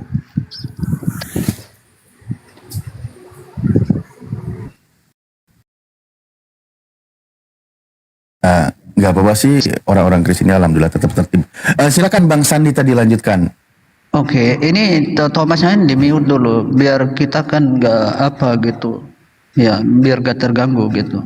Ya, kalau menurut saya bang, saya itu nggak mau, udah tahu ajaran sesat, terus untuk menggenapi penyesatan itu, kalau memang benar itu sesat, aku nggak terima walaupun ada yang tertulis itu, karena saya nggak mau untuk disesatkan gitu bang.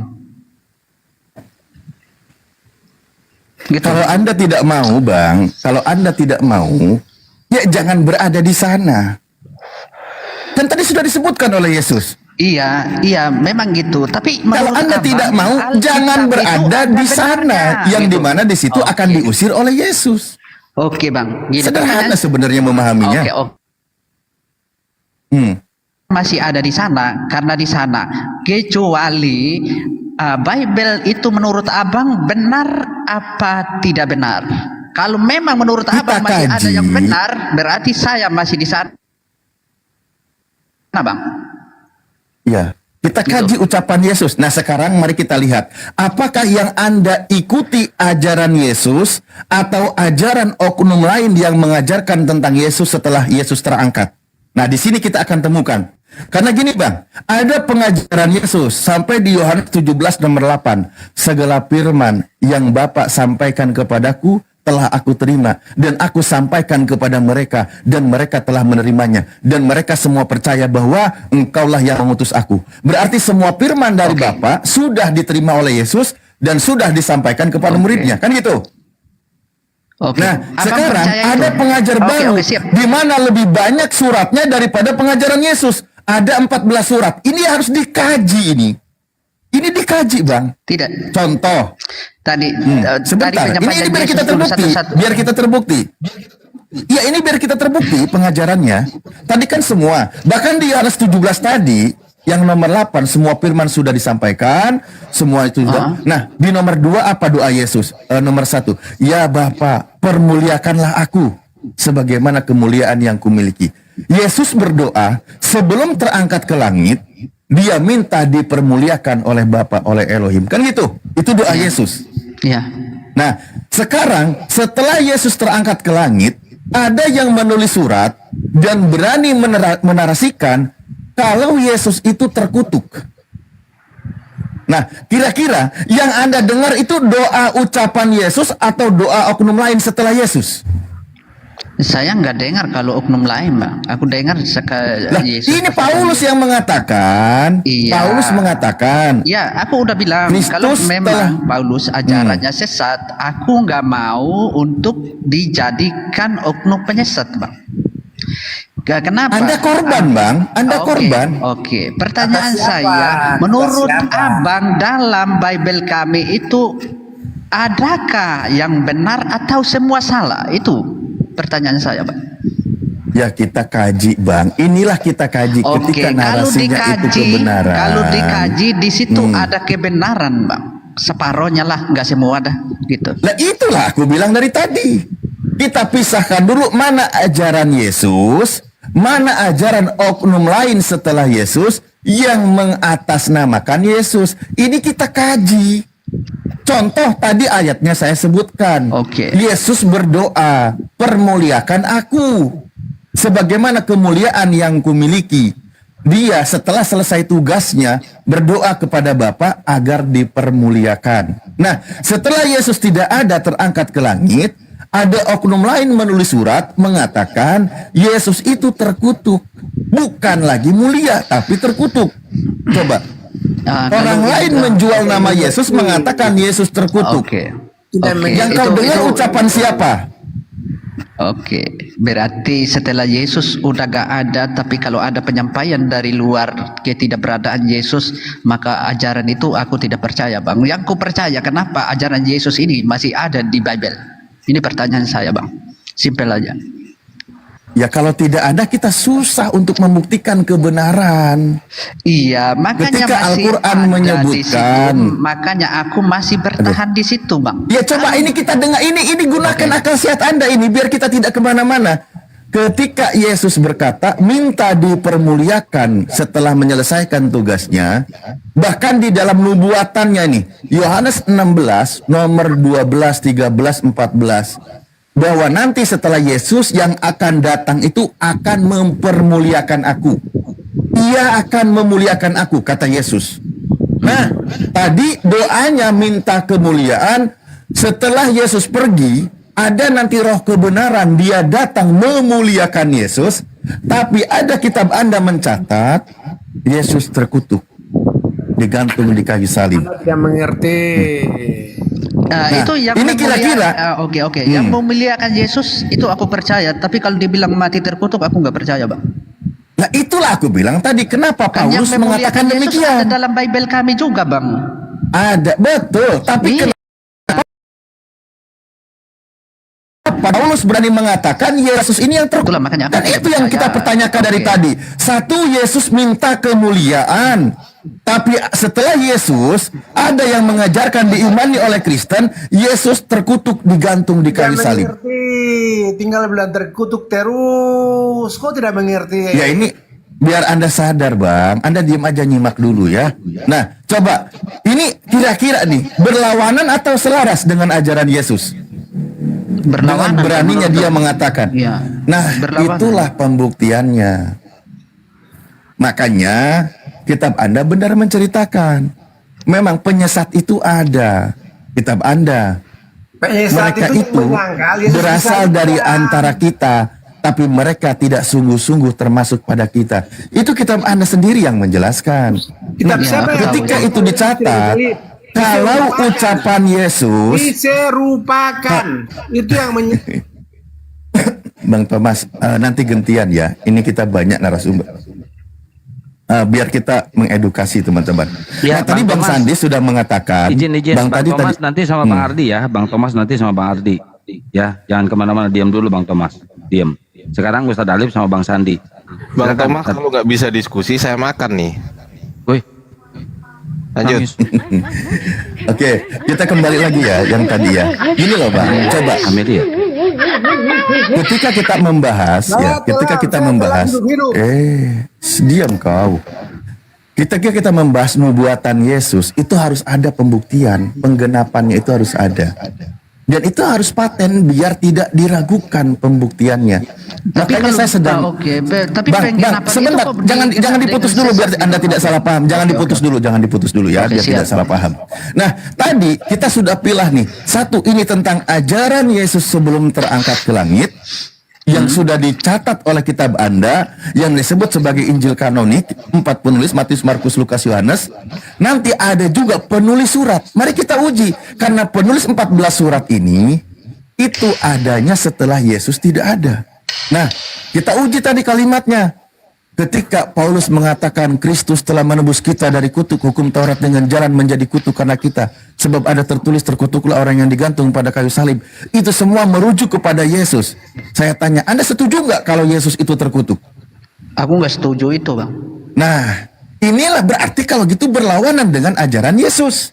Iya, Kan gitu. berlawanan. Itu yang bikin bingung. Bible kami ini bikin bingung. Nah, Berlawanan itulah arah. yang kita sebutkan, Bang, dari tadi. Iya. Kita sedang membahas tentang warna hitam dan juga warna putih.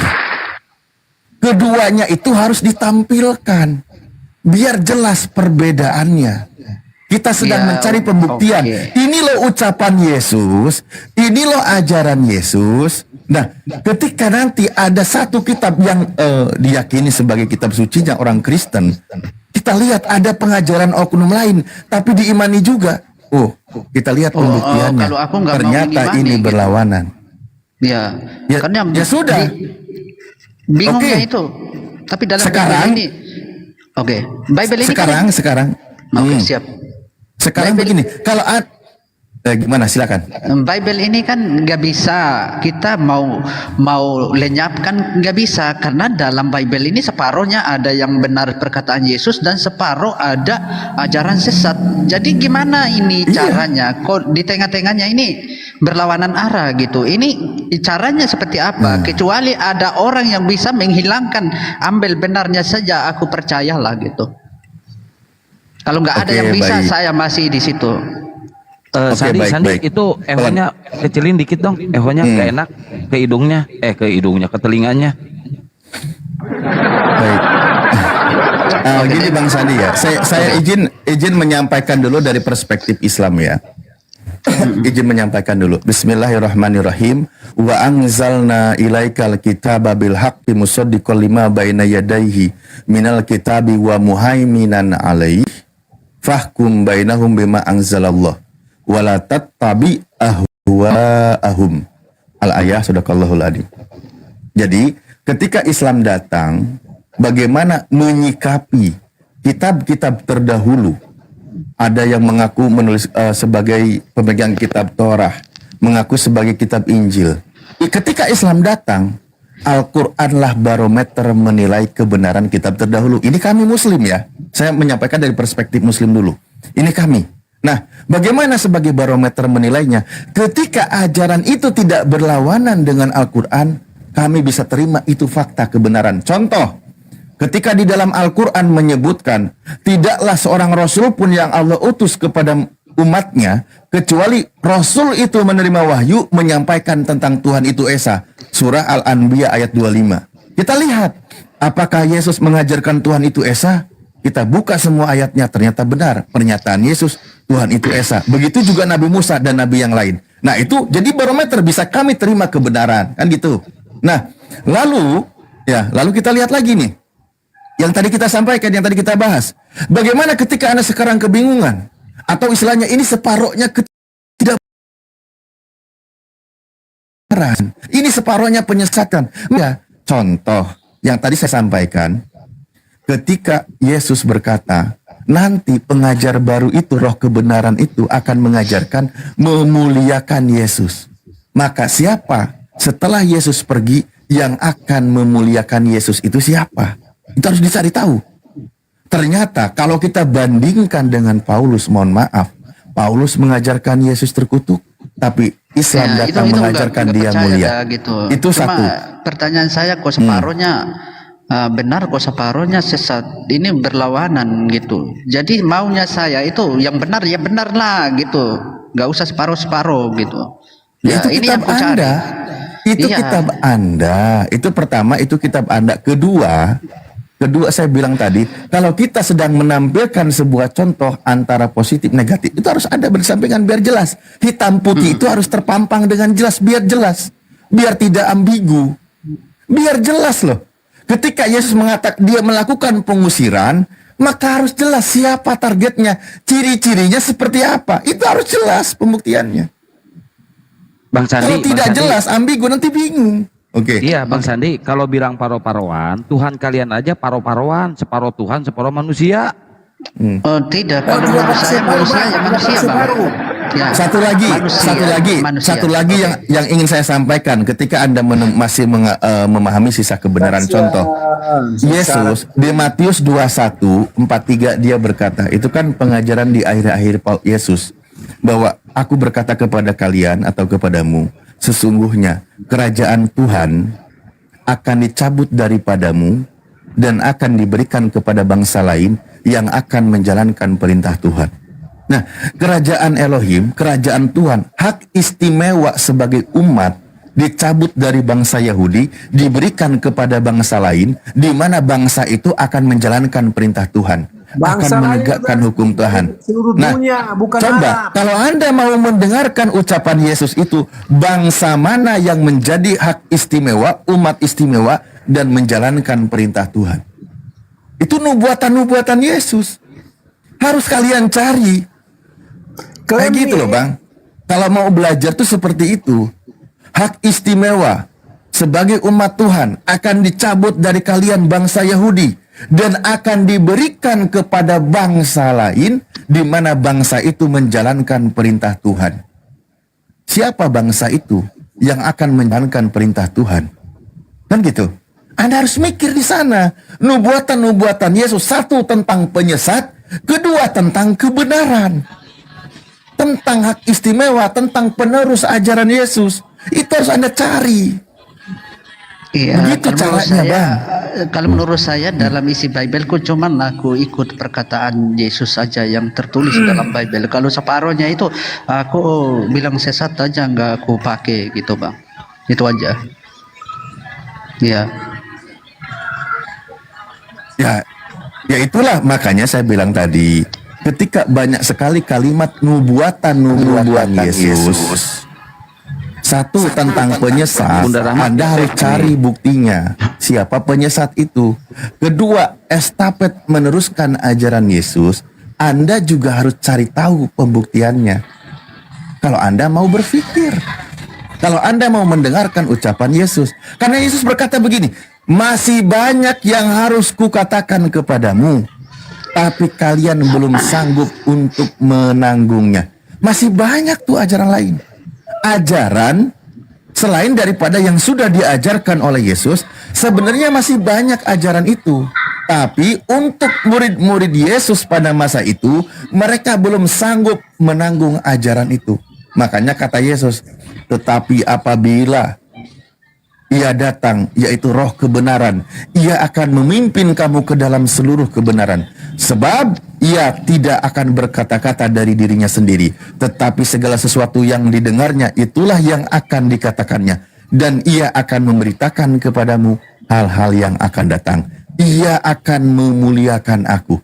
Nah itu kata Yesus. Ciri-cirinya Dia berkata bukan dari dirinya sendiri, Dia akan memberitakan kepadamu ke dalam seluruh kebenaran. Ia akan memuliakan Yesus. Itu harus kau cari nubuatan Yesus. Iya, itu yang abang barusan bicarakan itu semuanya benar. Hanya itu saja yang ku percaya bang. Setelah Yesus udah gak ada di dunia ini, aku udah gak percaya lagi walaupun banyak kata gitu. Ya berarti harus dicari pembuktian. Oh, Guru Nada kembali. Harus dicari pembuktiannya.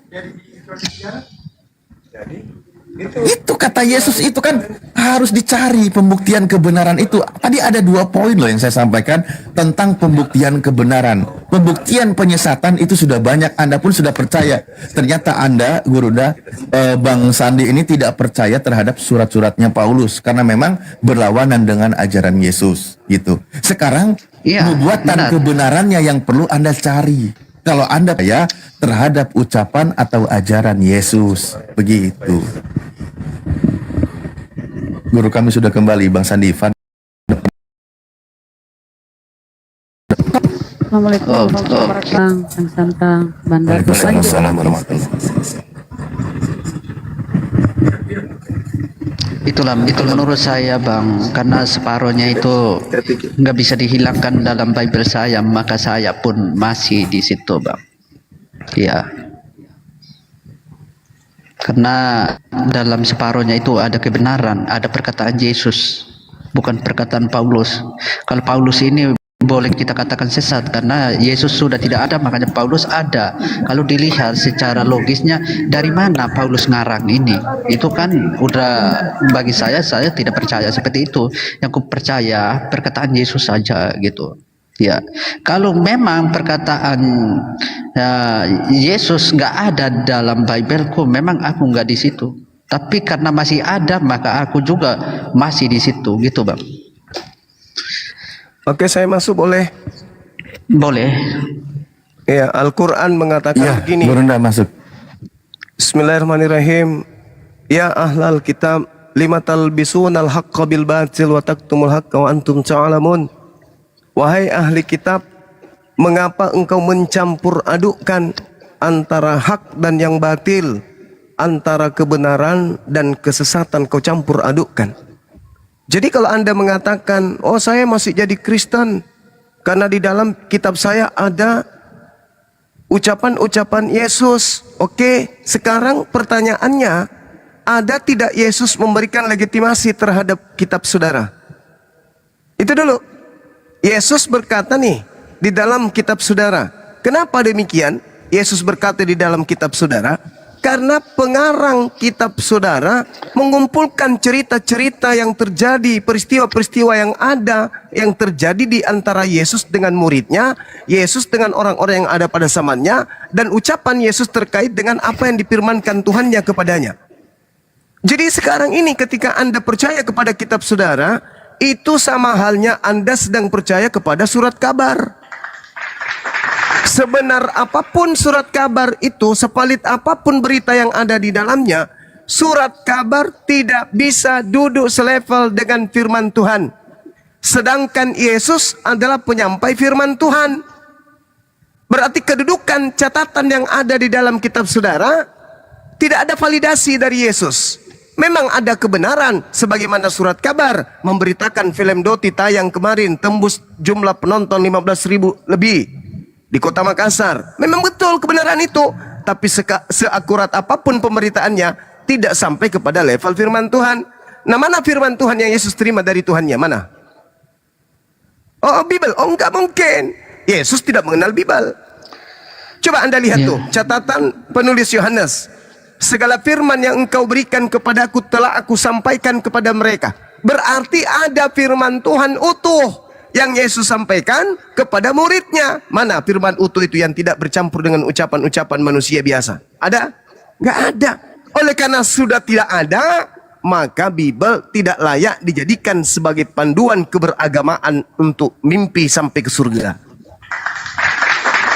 Tapi kalau hanya sekedar dipelajari, hanya sekedar dijadikan sebagai referensi, boleh. Jangankan Anda, saya aja sebagai seorang Islam jadikan buku-buku Bible Anda itu sebagai referensi. Apalagi ente yang memang sudah beragama Kristen. Tapi kalau untuk didudukkan sebagai kitab yang suci, itu mustahil. Tidak ada kitab suci yang direvisi dan dikoreksi. Yang disebut kitab suci adalah kitab yang murni, berasal dari Tuhan, melalui para nabi. Nabi memberikan validasi, Tuhan yang memberikan validasi, dan umatnya pun disebut sebagai kaum pemeluk daripada kitab yang dimaksud. Bible tidak. Elohim tidak mengenal Bible kitabnya Kristen. Yesus tidak mengenal Bible kitabnya Kristen. Tidak ada yang kenal. Ya. Nah, itu dia makanya. Silakan. Ini oke. Pertanyaan saya, kalau memang Yesus tidak kenal semua-muanya, apalagi ajaran Paulus udah sesat, kenapa sekarang ini masih kami menganut agama Kristen? Agama Kristen ini sampai sekarang siapa yang melanjutkan? Kalau memang Paulus itu sesat, mungkin ajaran Kristen ini enggak sampai sekarang, paling udah terhapus. Kenapa sekarang ini masih ada Kristen? Siapa yang meluruskan sampai Kristen masih ada? Sebab Kristen ini dari Paulus. Saya jawab. Oke. Saya jawab. Ya. Yesus berkata pada hari terakhir nanti banyak orang akan berseru memanggil aku Tuhan. Percaya enggak Anda data itu? Percaya kan? Berarti Anda akan punya keturunan yang melahirkan keturunan, yang akan melahirkan keturunan sampai kepada hari kiamat. keturunan yang paling terakhir dari hasil kekristenan akan bertemu dengan Yesus yang datang kedua kalinya dan berkata, enyahlah daripadaku, kalian semua adalah pembuat kejahatan. Apa kata cucu kalian? Ini ajaran nenek moyangku. Siapa nenek moyangnya? Sandi, Kristen sejati, bla bla bla dan seterusnya. Kalian akan mendapatkan upah dari penyesatan yang kalian lakukan terhadap keturunan. Sekarang kesempatan Anda untuk tersadarkan. Jangan Anda jadikan keturunan Anda menjadi kalian sebagai buyutnya. Jangan biarkan orang lain yang tidak pernah bertemu dengan apologet Islam yang keturunannya bertemu dengan Yesus. Karena itu mutlak absolut akan terjadi. Kenapa? Al-Quran juga menarasikan hal yang sama. Pada hari terakhir nanti, apa yang mereka sembah selain daripada aku akan menjadi musuh mereka, dan pemujaan-pemujaan yang mereka lakukan akan diingkari oleh apa yang mereka sembah. Itu betul itu. Kenapa Anda tertawa? Benar nggak Yesus akan mengusir orang yang memanggilnya Tuhan? Jawab. Tunggu dulu. Benar tidak Yesus? Sabar. Tunggu. Sabar. Ini Kristen kalau dia tidak mau menjawab, diturunkan aja dulu. Benar tidak Yesus akan mengusir orang yang memanggilnya Tuhan? Jawab. Tidak benar. Benar itu, Bang. Yang satu bilang tidak benar. Mana yang benar ini?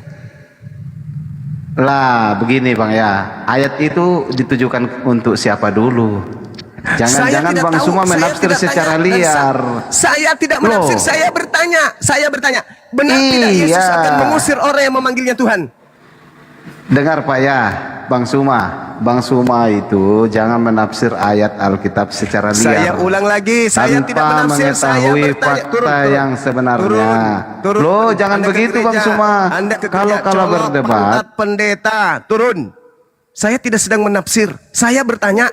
Benarkah Yesus akan mengusir orang yang memanggilnya Tuhan? Saya tidak menafsir, saya bertanya. Itu benar. Nah, benar. Nah, ini orang berakal. Pertanyaan lanjutan, siapa yang memanggil Yesus Tuhan? Islam atau Kristen? Memang Kristen. Tapi lalu Anda masih mau? Ya, tapi kalau lantas Anda masih mau jadi Kristen? Tapi saya tidak menuhankan. Aku tahu dia seorang manusia biasa aja gitu. Anda tidak menuhankan? Tidak. Tetapi Anda berasal dari batang yang sama. Karena Yesus sendiri nggak pernah dirinya mengaku Tuhan. Jangankan Yesus yang mengaku dirinya Tuhan, sedangkan Yesus tidak pernah mengaku Bapa saya itu Tuhan, nggak ada. Nah, sekarang kalau begitu adanya, Anda berasal dari batang mana? Islam tidak, Hindu tidak, Buddha tidak. Anda berasal dari batang mana? Yahudi bukan? Saya. Nah, berarti Anda satu pohon, satu batang. Kata Yesus, dari buahnya kau bisa mengenal mereka. Bukan cuma buah yang akan dibuang ke neraka, tetapi batangnya yang harus ditebang. Baca Matius 7 itu. Waspadalah kepada nabi-nabi palsu yang datang kepadamu yang nyamar seperti domba pada dia ada serigala yang buas. Dari buahnya kau dapat mengenal mereka. Tidaklah mungkin pohon yang baik akan menghasilkan buah yang tidak baik. Begitu juga sebaliknya, pohon yang tidak baik menghasilkan buah yang baik, itu tidak mungkin. Maka pohon yang tidak baik yang menghasilkan buah yang tidak baik akan ditebang dan dilemparkan ke dalam api neraka. Jadi kalau Anda berasal dari kekristenan, bukan masalah personil, tapi ini berbicara mengenai komunitas. Batangnya yang harus dibuang ke neraka.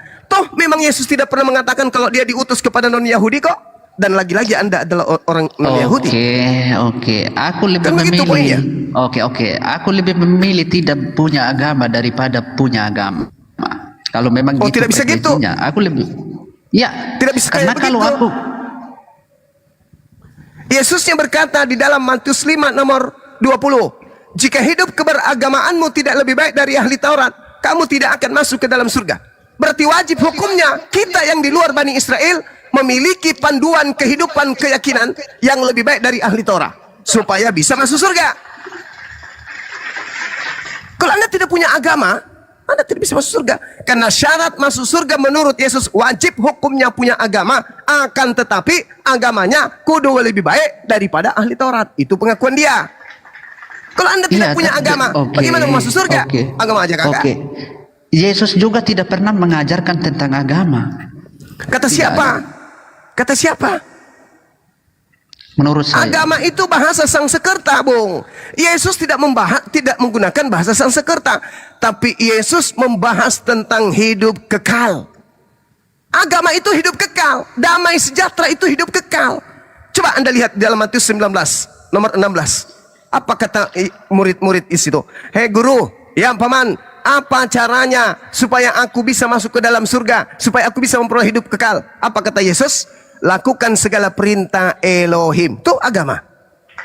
Itu agama. Supaya kamu hidup, supaya kamu damai sejahtera, supaya kamu tidak celaka, lakukan segala apa yang diperintahkan Bapa kepadamu. Tuh, itu agama. Agama itu damai, tidak kacau. Iya. Nah, sekarang Iya. apakah Anda melakukan kehendak Bapa? Iya, tapi aku ambil dari sisi perkataan Yesus saja yang ku percaya gitu. Kalau setelah Yesus nggak ada, berarti itu ngarang semua. Itu berarti menurut saya sesat gitu. Setelah Yesus tidak ada, maka itu semua adalah sesat. Karena itulah kemudian pencipta langit dan bumi ini mengutus nabi penutup. Karena tidak mungkin Tuhan yang maha dahsyat itu hanya memilih satu bangsa saja untuk selamanya. Maka Tuhan harus menutup pengajarannya di atas muka bumi ini. Sebab Tuhan adalah maha adil, mengutuk yang kemudian dia diperuntukkan kepada seluruh umat manusia. Makanya Nabi Muhammad SAW di dalam Al-Quran mengatakan, ya ayuhan nas, wahai seluruh umat manusia, inni rasulullahi ilaikum, aku ini adalah utusan Tuhan kalian untuk kalian semua, jami'ah. Terus menurut abang, nabi terakhir ini siapa bang? Baginda Rasulullah Muhammad SAW sebagai roh kebenaran yang padanya datang roh suci alias roh kudus. Oke. Kenapa dalam Bible saya tidak ada Nabi Muhammad? Kata siapa nggak ada? Ya, saya belum pernah menemukan di situ. Anda mau di mana? Kisah para Rasul, Lukas, Matius, Markus, Yohanes, Anda tinggal sebut. Itu aku nanya sekarang dalam Bible kami itu nggak ada yang. Oke, bilang saya Nabi kasih contoh Muhammad. satu. Oke. Anda saya suruh milih, Anda nggak mau, saya yang pilih. Anda baca sekarang kisah para Rasul 3 nomor 22 sampai nomor 23. Baca sekarang, saya ingin dengar. Saya di sini nggak Oke, kalau begitu saya yang hafalkan kepada saudara. Bukankah di dalam kitab Tauratmu di kitab Taurat Musa dikatakan bahwa Tuhan akan mengutus seorang nabi yang sama seperti Musa, dan akan terjadi bahwa siapapun yang tidak mendengarkan nabi itu akan dilenyapkan dari bangsa kita. Pertanyaan saya, siapa nabi yang datang setelah Yesus yang sama seperti Musa, yang mana ketika ajarannya tidak didengarkan maka dia akan diserang, maka dia akan kemudian diperangi untuk sampai tunduk kepada ucapan apa yang dibawa oleh Nabi Musa alaihissalam. Itu siapa? Oke, itu cuman tertulis nabi tapi nama Muhammad gak ada bang, gimana itu? Yang namanya nubuat itu tidak menyebut nama paman. Kalau dia menyebut nama itu bukan nubuah.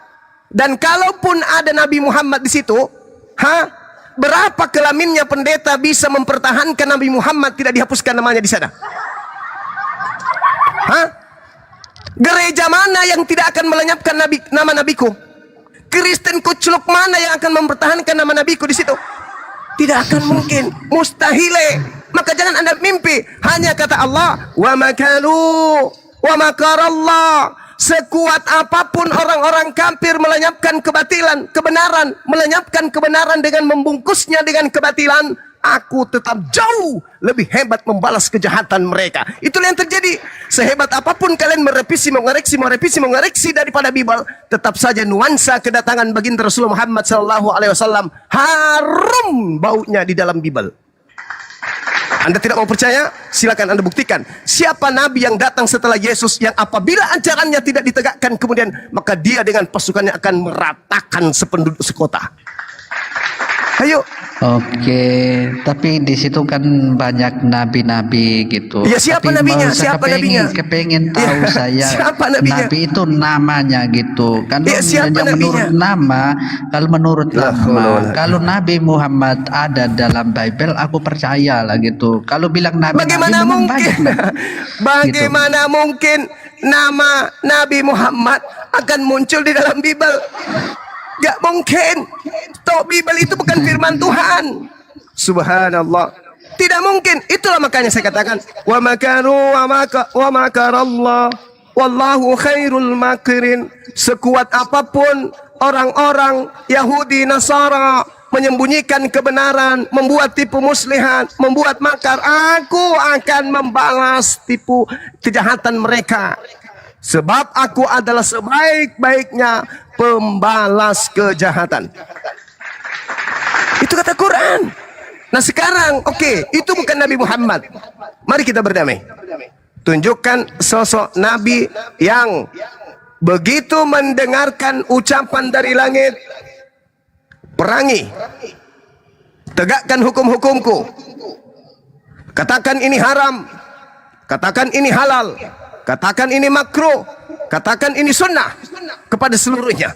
Tegakkan hukum-hukumku. Jangan kau takut kepada manusia. Meskipun berjuta musuh di depanmu, tegakkan hukumku ini. Aku akan bersamamu senantiasa. Itu kalau bukan nabiku Nabi Muhammad, lalu siapa? Ya kalau itu saya nggak tahu, kalau cerita. Nah berarti nggak ada kan? Iya karena nggak ada. Berarti nggak ada. Nggak tahu. Nah satu-satunya Nabi yang bisa duduk di situ namanya Nabi Muhammad Sallallahu Alaihi Wasallam. Anda terima ataupun tidak terima, la ikraha fiddin, kebenaran telah kami sampaikan. Anda mau beriman silakan, Anda mau ingkar silakan. Tidak ada paksaan. Oke, saya ini aja Bang ya.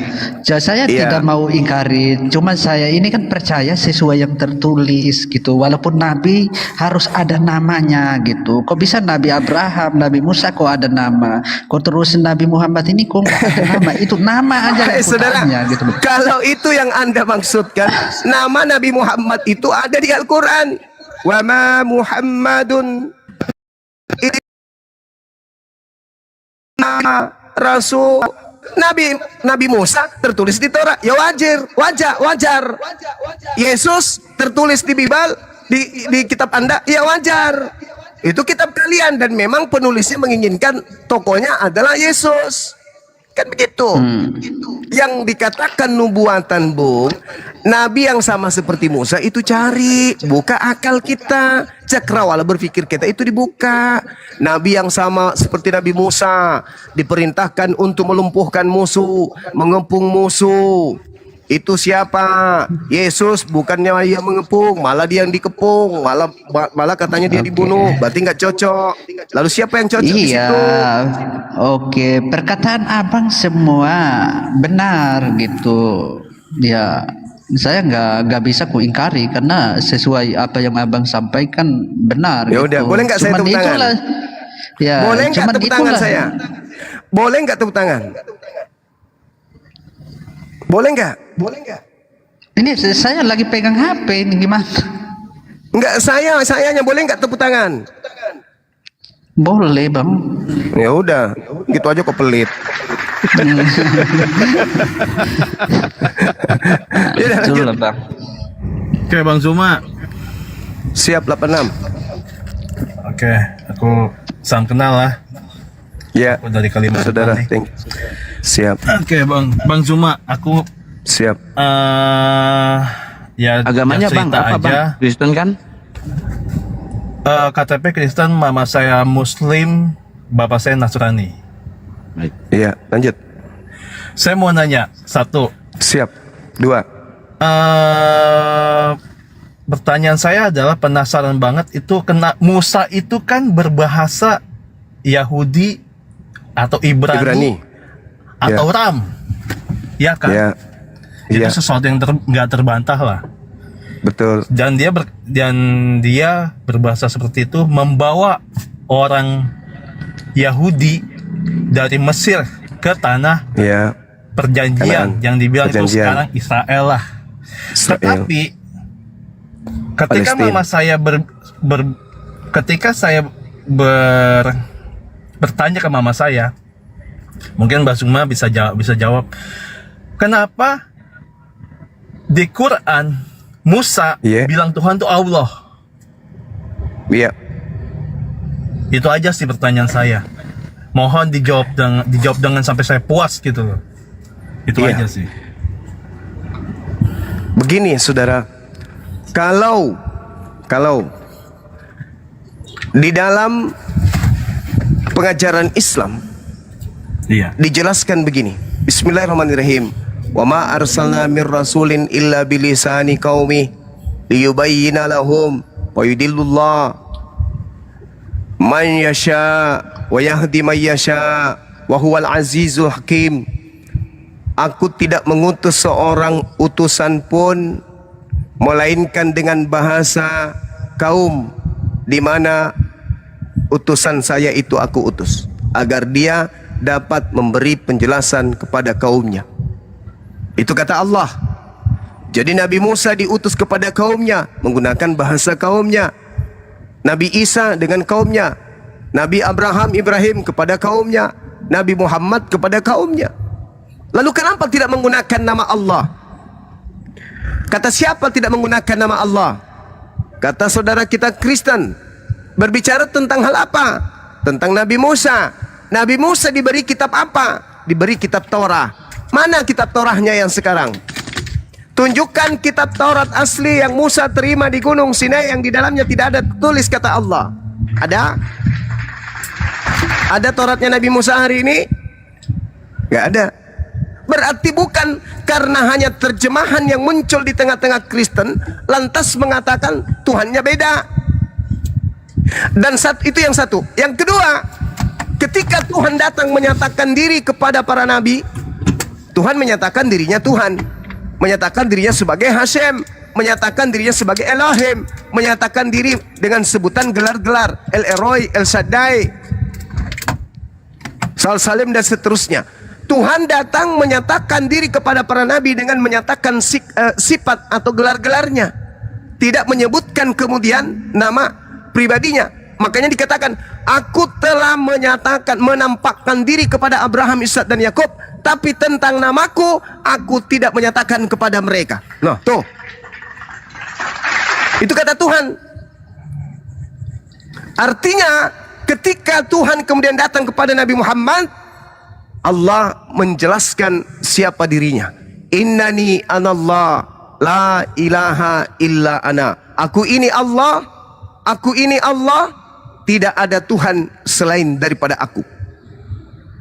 Hari ini, Bung, kalau Anda melihat orang-orang Yahudi, para rabi-rabi, ketika mereka menjelaskan atau mentafsirkan kitab mereka dalam bahasa Arab, maka kata ejaan Yod, He, Vav, He mereka sebut dan ganti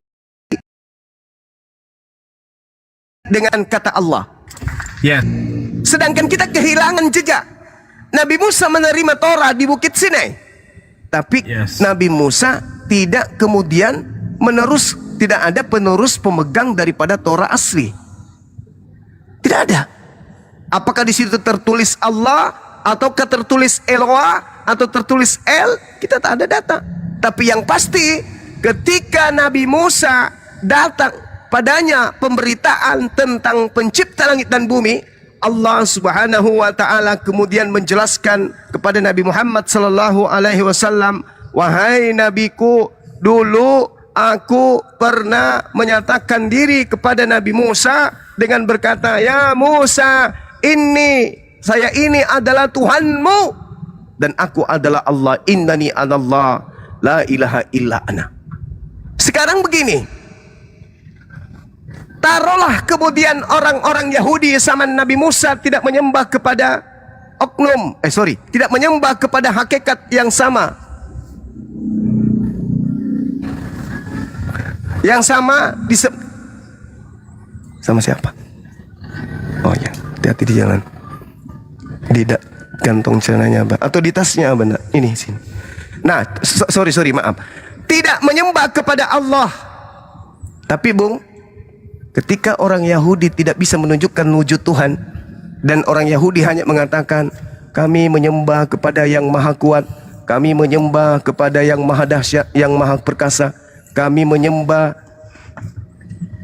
yang maha kuasa, kami menyembah kepada Tuhan yang maha pencipta, kepada Tuhan yang maha esa, kepada Tuhan yang menguasai kehidupan, kepada Tuhan yang kemudian menunjukkan segala sesuatu kebenaran, kepada Tuhan yang mematikan, kepada Tuhan yang Maha Menciptakan. Mana Tuhan itu?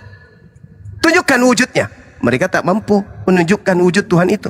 Sedangkan kalau mereka mengatakan El Shaddai, El Ion, El Sekina, itu semuanya merujuk kepada sifat-sifat Allah. Kami pun demikian. Kami hanya bisa menunjukkan sifatnya. Orang Yahudi hanya bisa menunjukkan sifatnya. Kami hanya bisa menyebut gelarnya. Orang Yahudi hanya bisa menyebutkan gelarnya. Mereka tidak mampu menunjukkan hakikatnya. Kami pun tidak mampu menunjukkan hakikatnya. Mereka menyatakan Tuhan itu Maha Suci. Kami pun mengatakan Tuhan itu Maha Suci. Mereka mengatakan Tuhan itu Ahad. Kami pun mengatakan Tuhan itu Ahad. Mereka mengatakan Tuhan itu pencipta. Kami mengatakan Tuhan itu pencipta. Mereka mengatakan Tuhan itu adalah Dia yang menyatakan diri kepada Abraham, Ishak dan Yakub. Kami pun menyatakan diri Tuhan kami adalah Dia yang menyatakan diri melalui firman-Nya kepada Abraham, Ibrahim, Ishak dan Yakub. Berarti kami menyembah kepada hakikat yang sama. Sedangkan saudara saya Kristen keteteran, apakah Yesus yang datang kepada Abraham? Ya. Apakah Yesus yang datang kepada Adam? Ya. Tapi duluan mana Yesus daripada Maria? Duluan Yesus. Berarti Yesus lebih tua dari ibunya? Iya. Berarti yang mana yang betul? Maria melahirkan Yesus atau Yesus melahirkan Maria? Yang betul adalah Yesus melahirkan Maria. Kan kucuk. Merusak tatanan tauhid, merusak tatanan konsep agama para nabi dengan adanya Kristen ini. Masuk-masuk merusak, merombak akidah yang ada, baik akidah yang diajarkan para nabi maupun akidah yang diajarkan oleh orang-orang atau rabi-rabi Yahudi. Tuhan itu Ahad, Ahad, Ahad, Ahad, Ahad. Kristen muncul kemudian, oh yang Ahad itu turun mengambil rupa manusia, lalu menjelma menjadi manusia, lalu mati dibunuh manusia. Merusak. Makanya dikatakan zalim, orang-orang zalim. Ulaika hum syarrul bariyah. Itu orang zalim tuh. Maka dikatakan kalian itu orang zalim. Begitu saudara. Jadi berbicara mengenai Tuhan yang disembah oleh umat Islam dan Tuhan yang disembah oleh Bani Israel, dalam hal ini yang diperkenalkan oleh para nabi kepada mereka adalah hakikat yang sama, gelar yang sama, wujud keberadaan yang sama. Dalam arti kata wujud dalam bahasa Arab yaitu keadaan, yaitu adanya sang ada, itu adalah sama. Tapi dengar, laisa kamislihi syai'. 2 Samuel 7:22. Tidak serupa dengan apapun. Nanti saya buka.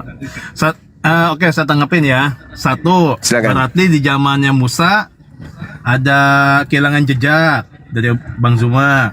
Dan kedua, oke, kita nih Nasrani kaum jolim lah, yaitu hak kalian-kalian lah yang menilai seperti itu. Tapi oke lah, kita nih kaum jolim, kaum kafir. Tetapi mengapa kaum kita nih banyak menciptakan teknologi gitu loh, kayak Facebook, Google, kayak ya macam lah pesawat terbang, mobil. Kenapa gitu loh? Kenapa kenapa nggak kaum Arab aja yang maju-maju gitu loh? Atau mungkin kaum Muslim aja menciptakan bisa menciptakan dunia baru di planet Mars, dunia baru di bulan, seperti itu. Jadi kan kontradiktif kita nih yang kaum jolim. Ini menurut saya ya, saya langsung ngambil logika aja. Itu Bang Zuma, kenapa sih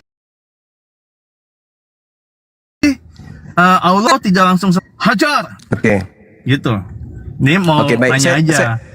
Saya ingin tanya kepada saudara, akal pikiran kita ini goib atau tidak? Akal pikiran bisa dua, goib kita, dan logik. Lah, logik itu buah dari pikiran. Enggak dong. Logik pikiran itu pikiran juga. Pikiran itu apakah dia bisa kemudian dilihat atau gaib? Pilihan atau goib? Ya, pikiran itu dari goib, dari sesuatu yang oke lah, yang goib tidak nyata. Goib nggak? Kemungkinan goib nggak? Bisa jadi yang nyata. Pasti itu khayal, pasti itu imajinasi dong. Jangan goib lah. Goib nggak? Goib sama goib. Saya bilang imajinasi. Artinya, iya goib kan? Iya. Oke. Sekarang Adam itu nyata, iblis goib. Kira-kira yang mana yang betul? Adam yang mencobai iblis atau iblis yang mencobai Adam? Mana yang betul?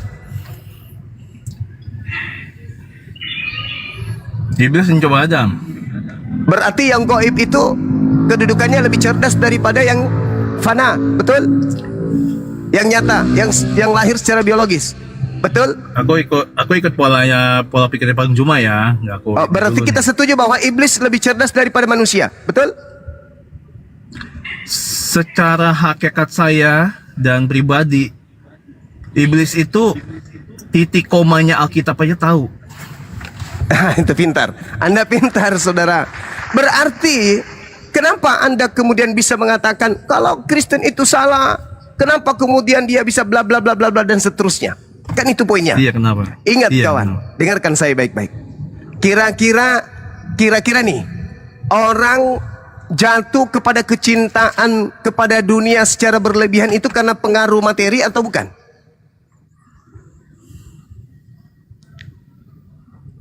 Bukan karena materi aja ya. Bukan enggak. sih kan. Bukan. Enggak. Dulu Bang Juma. Misalnya contoh gini. Contohnya nih penemu helikopter. Aku lupa lah namanya siapa. Dia bukan karena uang.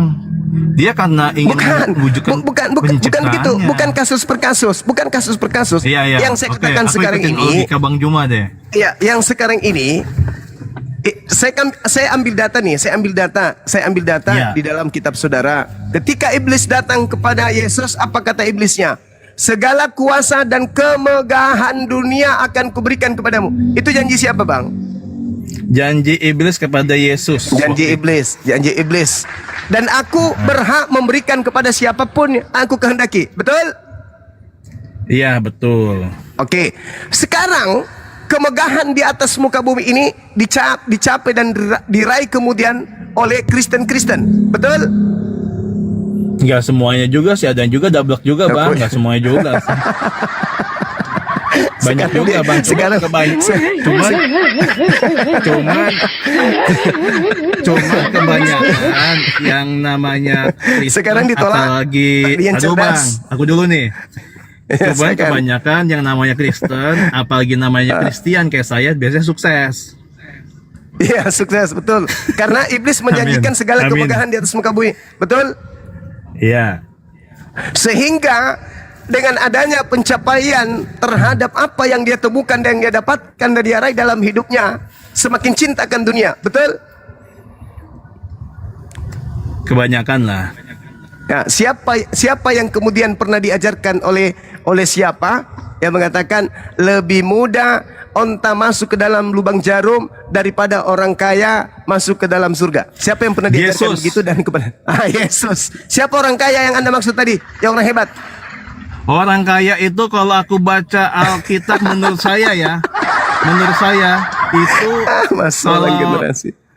Nah dulu nih, Bang Jum Senja. Iya, silakan. Kalau dalam bacaan itu, karena aku menghayati banget ya, orang kaya pada saat bacaan itu adalah salah satunya orang yang bisa menjalankan hukum Taurat. Musa aja yang menyalin hukum Taurat itu kena dosa. Kalau orang kaya itu yang cerita itu, itulah orang yang bisa menyalin hukum Taurat. Catatan tuh. Yang bisa menjalankan hukum Taurat tuh. Ya, jadi itu orang kaya. Kata Yesus, kalau kau ingin jadi pengikutku, jual semua hartamu, berikan kepada si miskin. Betul? Benar. Berarti Kristen bagaimana keadaannya sekarang? Mengikuti itu enggak? Sebenarnya itu kalau Kristen itu kita berbagi sharing aja. Ada juga pendeta yang bilang, carilah harta sebanyak-banyaknya, karena harta akan meningkatkan derajatmu secara duniawi. Dan harta itu bisa memberikan kamu yang naik derajat, memberikan sumbangan, sono sini, everything lah itu, Bang Juma. Oke, sekarang begini saudara. Coba analisa pernyataan saya ini. Iya Om. Orang Kristen sibuk menciptakan HP. Umat Islam sibuk dengan beribadah. Kristen lah Om, non Muslim lah contohnya. Jangan Kristen aja, non Muslim lah. Kan orang Korea juga kan banyak juga. Tadi katanya Kristen, kok sekarang bukan? Ya, oke lah. Kita menuju ke sesi dulu lah ya. Iya, Oke, tadi kita kan ikutin saudara logika bilang Om orang Juma. Kristen menemukan ini, orang Kristen menemukan itu tadi. Nah sekarang sibuk menciptakan iPhone baru misalnya. Wah, sibuk nih. Umat Islam sibuk ibadah. Hidup dengan kesederhanaannya. Hidup merasakan apa yang telah Tuhan berikan kepadanya. Dia serba berkecukupan, dalam arti kata pas-pasan. Semua serba pas-pasan gitu kan ya. Jadi ibadah hari demi hari semakin tua. Kristen menciptakan laptop, menciptakan HP, semakin hari semakin tua. Disibukkan dengan urusan duniawi.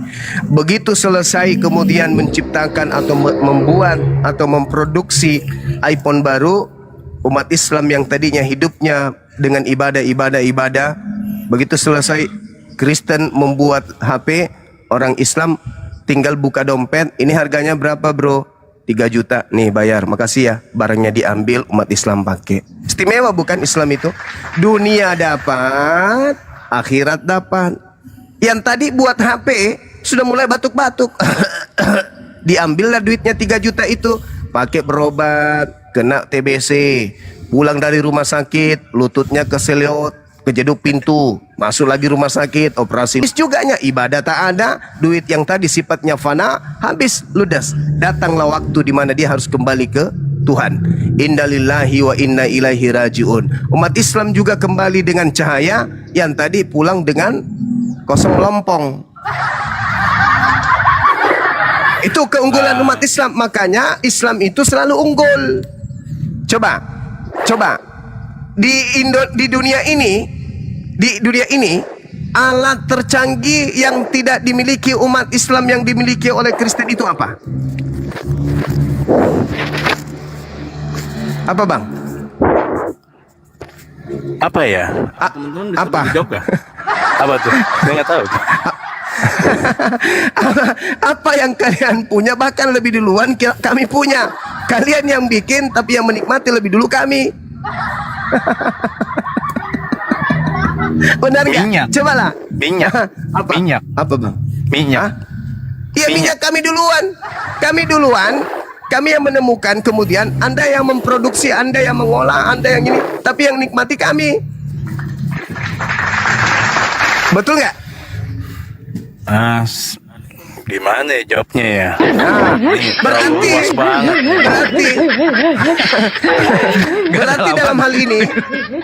Berarti dalam hal ini kami menang. Kemenangan yang kedua adalah ada sesuatu yang kami punya kalian tidak punya.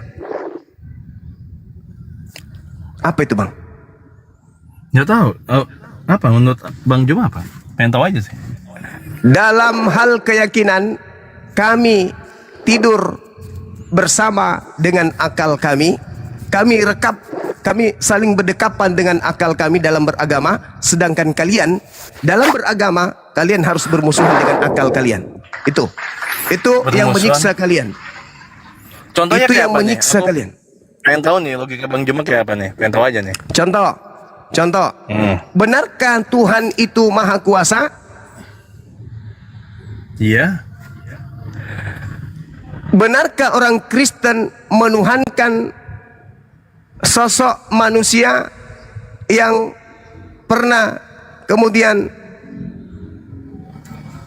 ketakutan, pernah menangis, pernah lapar, pernah was-was? Nah, gini Bang, aku jawab dulu nih. Kadang di Kristen juga gagal paham juga yang itulah deritanya. Enggak. Itulah deritanya yang kumaksud. Kalian menderita dengan agama Kristen. Menderitanya gimana? Kalian memeluk sebuah keyakinan yang membuat kalian menderita. Di situ itu kan prosesnya si Tuhan menjadi manusia, Bang. Nah, itu dia. Bagaimana ceritanya Anda bisa meyakini dengan akal pencipta langit dan bumi berproses menjadi bukan pencipta? Karena gini Bang, kalau kita jawab secara Nasrani, maka tidak masuk akal. Karena di kita kan ada hukum Taurat. Sekarang siapa yang bisa menjalankan hukum Taurat itu? Nggak ada. Lah, hukum Taurat itu kan bukan milik Kristen. Itu ada di perjanjian lama, Bang. Ya, itu perjanjian lama itu bukan punya Kristen. Punya, Bang. Itu dasarnya. Nah, itulah Bang. yang ku maksud kalian menderita karena kitabnya agama lain, kalian klaim sebagai kitab kalian. Giliran ditanya, mana legitimasi dari kitabnya orang Yahudi bahwa itu kitab untuk orang Kristen? Ada enggak? Legitimitasnya pada coba tunjuk. Coba. Pegang HP aja. Nah, itulah penderitaan yang ku maksud. Aku lagi di mobil, Bang. Aku nggak menderita, aku lagi di mobil gitu. Itulah penderitaan yang ku maksud, Bang. Di dalam kitabnya orang Yahudi, Mazmur 147 nomor 19 nomor 20, hukum-hukumku, aturan-aturanku yang kuberikan kepada Yakub dan aturan-aturan yang kupersembahkan kepada Israel tidak aku berikan kepada bangsa lain. Menderita kan? Yeah. Oh, ternyata hukum Taurat itu bukan untuk bangsa Kristen, bangsa lain di luar Yahudi. Menderita kan? Ya, sebenarnya saya pribadi juga ada kalau di perjanjian lama aku nggak terlalu banyak ngikutin, tapi aku banyak ke perjanjian baru. Karena di perjanjian lama yang abang bilang itu juga kagak juga, Bang. Aku nggak menderita, aku berkecukupan. Iya, karena Anda tidak menggunakan akal. Itu ku bilang tadi. Tadi kan ku bilang, satu keistimewaan kemenangan umat Islam dibandingkan orang Kristen, kami berislam melalui proses akal dan rasio. Dan itu sampai pada intisari akal kami bahwa apa yang ada dalam iman kami selaras dengan akal. Kalau kalian tidak, justru kalian lumpuh, tidak memiliki akal di dalam beragama Kristen. Itu. Berarti Bang Juna bisa menyimpulkan ilmuwan Nasrani yang namanya Isaac Newton, yang namanya Nasrani itu berarti dia tidak beriman dong. Saudara, seorang penemu agama Kristen tidak menemukan apa yang ditemukan itu karena dia beragama Kristen, bukan. Justru karena dia jauh dari Kristen, jauh dari keyakinannya, jauh dari Bibelnya, jauh dari kekristenannya, sehingga dia bisa menemukan apa yang dia temukan. Bukan karena dia mengkaji Bibel sampai dia menemukan apa yang dia temukan. Dia temukan itu karena dia tinggalkan Kristen. Kalau dia masih menggunakan agama Kristen, maka dia tidak akan pernah bisa menemukan apa-apa. Bang Joa bisa menyimpulkan gitu berdasarkan apa? Berdasarkan kitabnya orang yang... Ya, oke. Kita lihat di dalam pengajaran.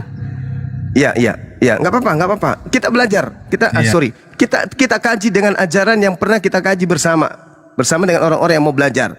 Anda baca di dalam kitab saudara bagaimana Paulus mematikan akalnya orang Kristen. Contoh, di dalam 2 Korintus 10 nomor 5. Kami membinasakan pemikiran manusia dan merubuhkan ketinggian pengetahuan Tuhan. Bahkan pengetahuan Tuhan pun itu dilumpuhkan oleh Paulus.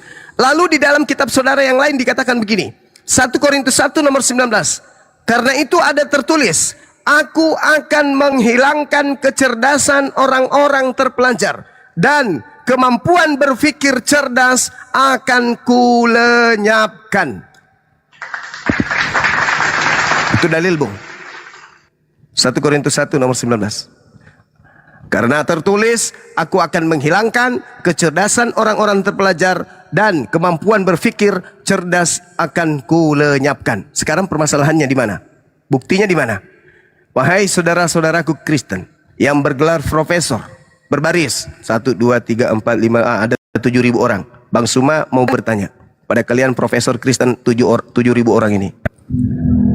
Apakah masuk akal kalian sebagai seorang penemu, sebagai seorang akademisi, sebagai orang intelektual, masuk akal nggak ada Tuhan pencipta langit dan bumi menjadi bayi? Pencipta langit dan bumi menjadi bayi dan membutuhkan asupan ASI dari ibunya sampai dia harus nenen untuk bertumbuh menjadi manusia dewasa. Masuk nggak di otak kalian wahai para profesor yang bergelar agama Kristen? Masuk nggak? Masuk akal nggak? Ya saya bukan profesor ya. Saya masih Ya semisal satu lah. ini saya kasih tinggi derajatnya. Semisal kira-kira profesor mengatakan apa? Ya sebenarnya gini loh Bang. Sebenarnya si Tuhan Maka itu, profesornya kita mengatakan ngomong- sabar. Maka profesornya akan mengatakan tidak masuk akal. Tapi kenapa tetap kalian menjadi Kristen? Karena 1 Korintus 1 nomor 19 memang kecerdasan kami, kepintaran kami, keilmuan kami itu dihapuskan kalau berbicara mengenai agama kami. Kami tidak boleh menggunakan kecerdasan, kami kemudian tidak bisa menggunakan pemikiran kalau berbicara mengenai kekristenan kami. Kami hanya bisa berbicara mengenai itu dogma, itu doktrin, yang penting ada Roh Kudus di dalam diri kami. Itu yang betul. Jadi kalau seorang profesor aja lumpuh, apalagi kalau jemaat-jemaat kayak kalian. Karena itu seruan. 2 Korintus 10 nomor 5, 1 Korintus 11 nomor 19, itu data di dalam kitab suci, saudara.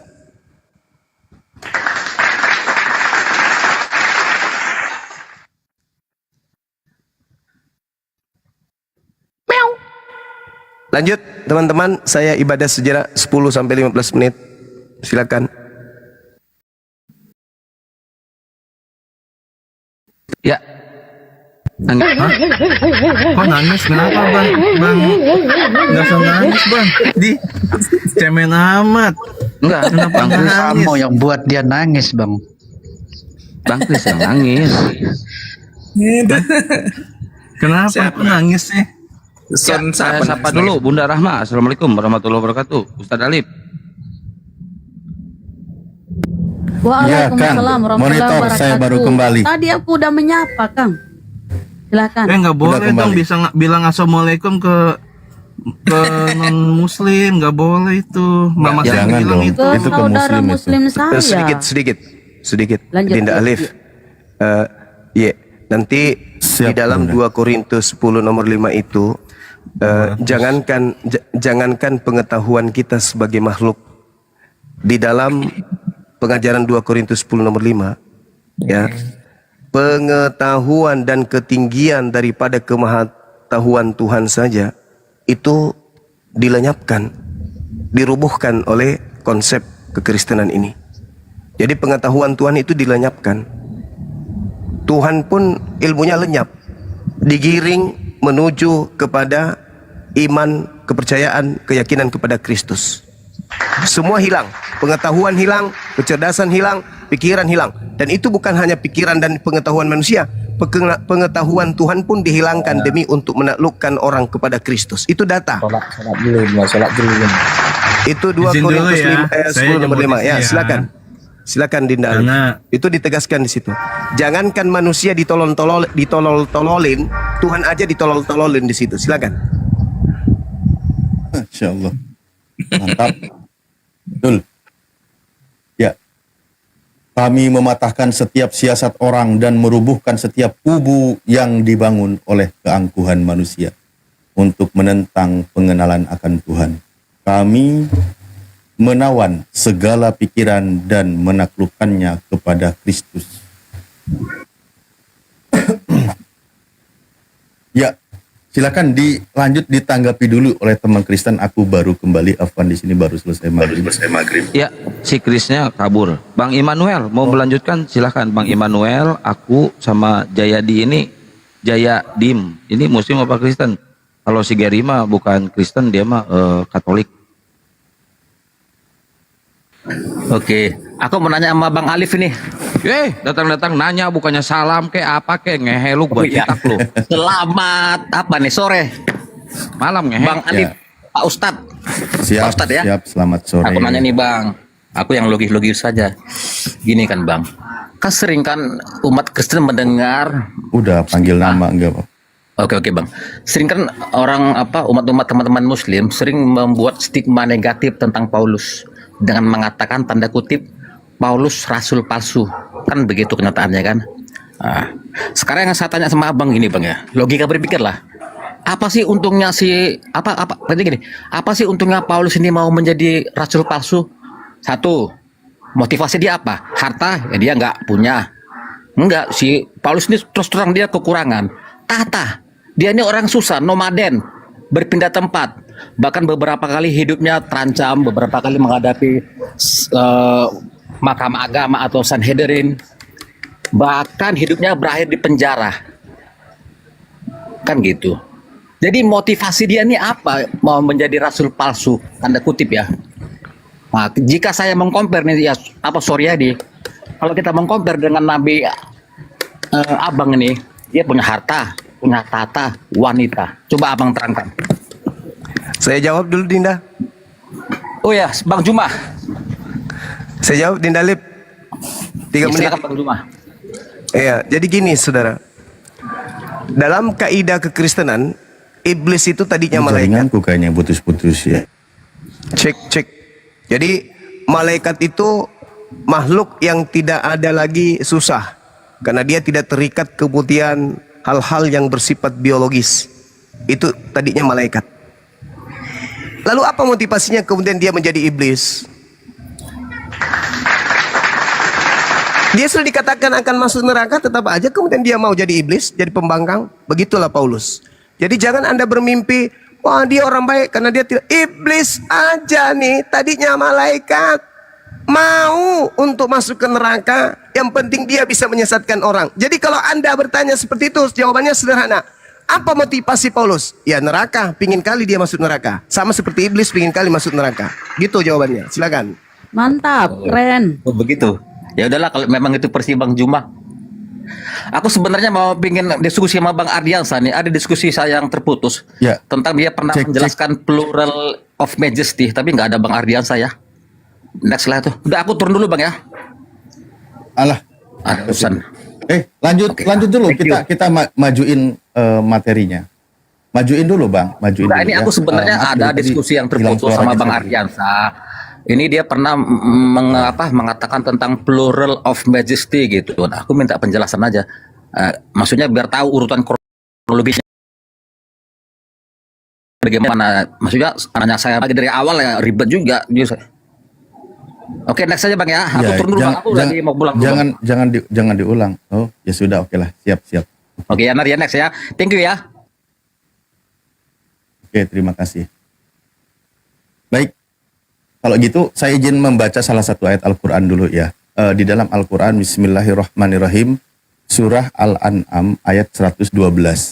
Wa kadzalika ja'alna likulli nabiyyin aduwasyayatinal insi wal jinni yuhi ba'duhum ila ba'din sukhrufal qauli gururo al-ayah. Yang terjemahnya, demikianlah Allah berfirman di situ, demikianlah kami telah menjadikan pula bagi setiap nabi musuh yang terdiri atas setan-setan berupa manusia dan jin. Sebagian mereka membisikkan kepada sebagian yang lain perkataan yang indah sebagai tipuan. Jadi memang ajaran para nabi itu selalu memiliki musuh, memiliki lawan dari ajarannya. Bagaimana di situ adalah dari kalangan jin dan manusia, mereka saling membisikkan. Tujuannya apa? Ya untuk menyesatkan manusia. Untuk menyesatkan manusia. Nah, kita bahas nih, kalau masuk tadi mempertanyakan Paulus, kan gitu ya, mempertanyakan Paulus. Pertanyaannya, apakah Paulus dipengaruhi oleh iblis? Nah, berdasarkan pengakuan Paulus sendiri, di dalam 2 Korintus 12 nomor 7, Paulus mengaku dihinggapi oleh si iblis. Yang kalimatnya adalah ada duri dalam daging. Di dalam diri Paulus ada, dia dipengaruhi oleh si iblis. Sehingga dia berdoa kepada Tuhan bahkan sampai 3 kali doanya tidak dikabulkan. Tetap si iblis itu bersemayam dalam diri Paulus. Itu pengakuan dari Paulus.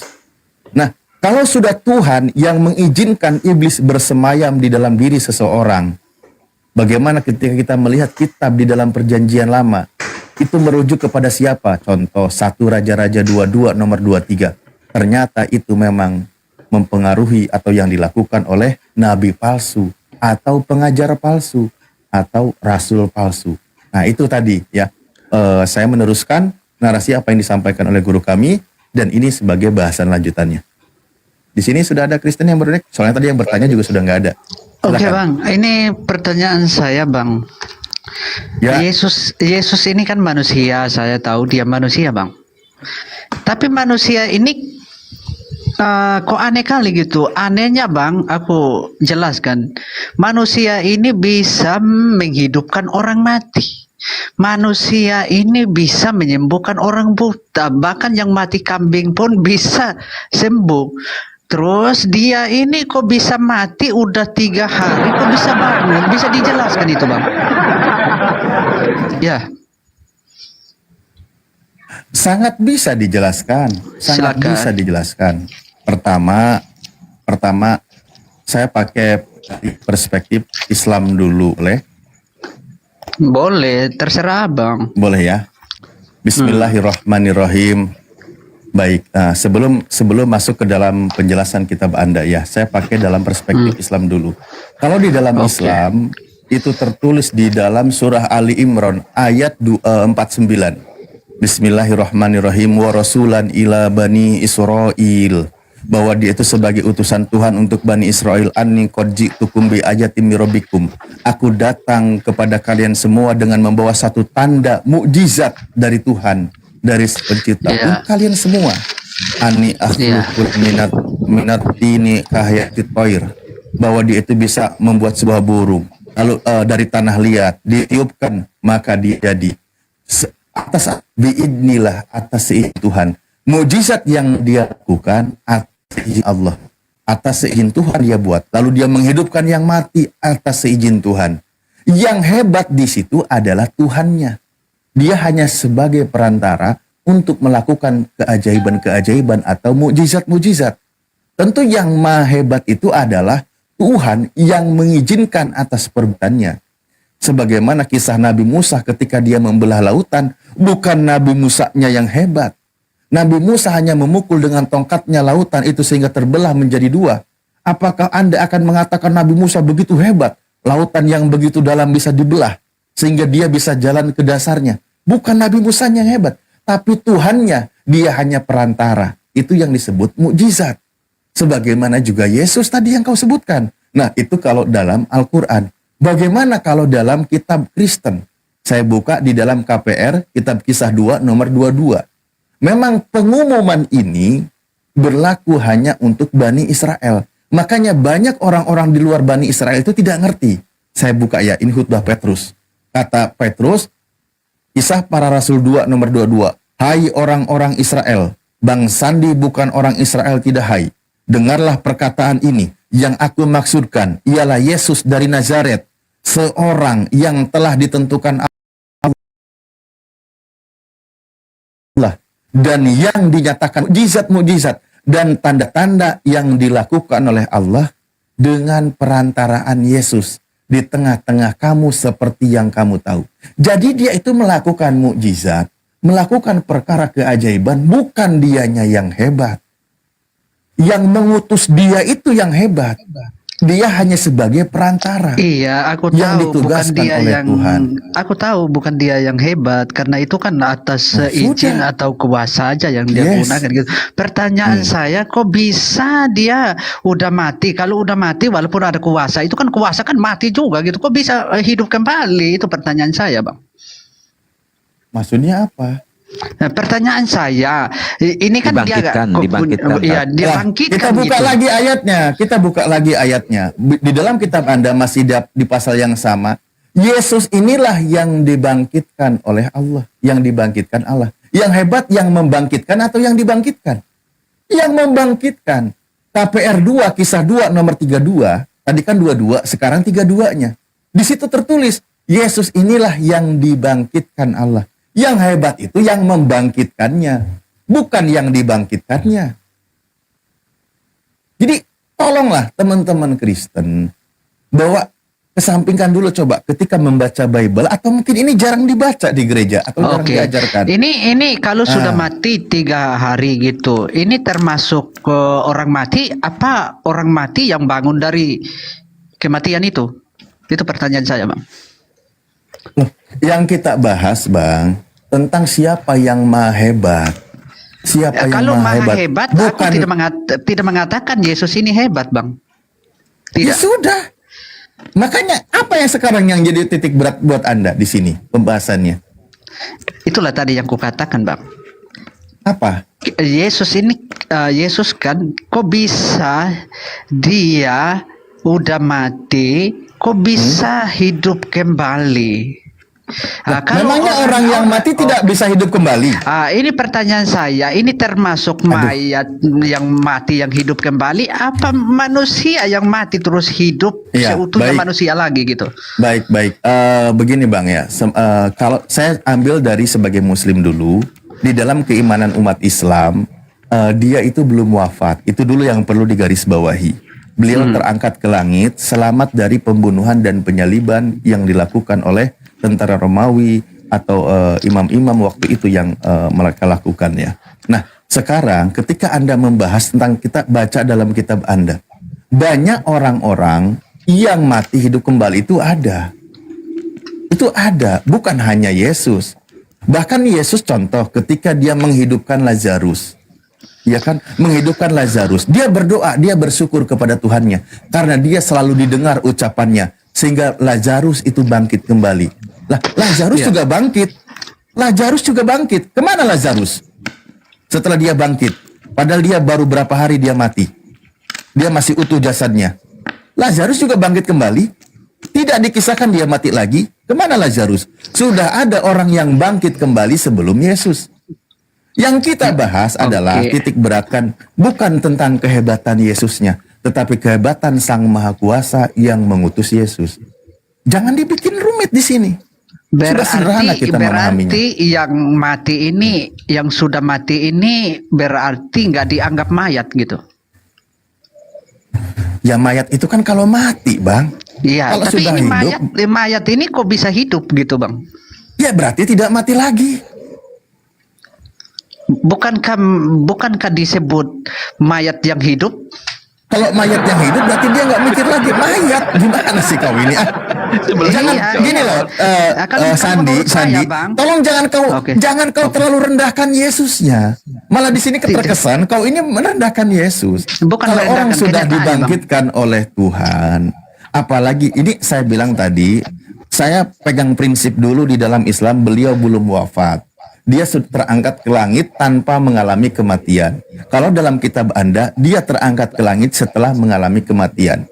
Ambil poinnya sama, dia terangkat ke langit. Nah, di dalam kitab Anda menjelaskan tadi bahwa dia itu mati dan bangkit kembali. Sebenarnya orang mati dan bangkit kembali, itu di kitab Anda itu ada dikisahkan, bukan hanya Yesus. Bahkan Tabita juga ada yang dibangkitkan oleh Petrus kalau nggak salah di situ. Jadi tidak ada masalah di situ. Jadi apa yang mau kita bahas? Kau bilang malah mayat hidup, ya nggak bisa dong. Nggak bisa kayak gitu. Ya, janganlah. Nanti kesannya kau merendahkan Yesus. Bukan merendahkan gitu, biar tahu ini kepastian. Kalau memang yang bisa melakukan itu hanya orang yang benar-benar melakukan. Yang hebat itu yang membangkitkan, gitu. Bang. Yang hebat itu Gitu. yang membangkitkan. Yang membangkitkan Yesus itu yang hebat. Bukan bangkit sendiri, yang hebat itu yang membangkitkan Yesus. Ketika Yesus hendak membangkitkan Lazarus, terlebih dahulu Yesus berdoa. Dia menghadap ke atas, ke langit. Kemudian dia meminta, ya Bapakku. Dia memohon. Lebih hebat Bapak. Yesus gak bisa ngapa-ngapain. Lanjut Ustadz.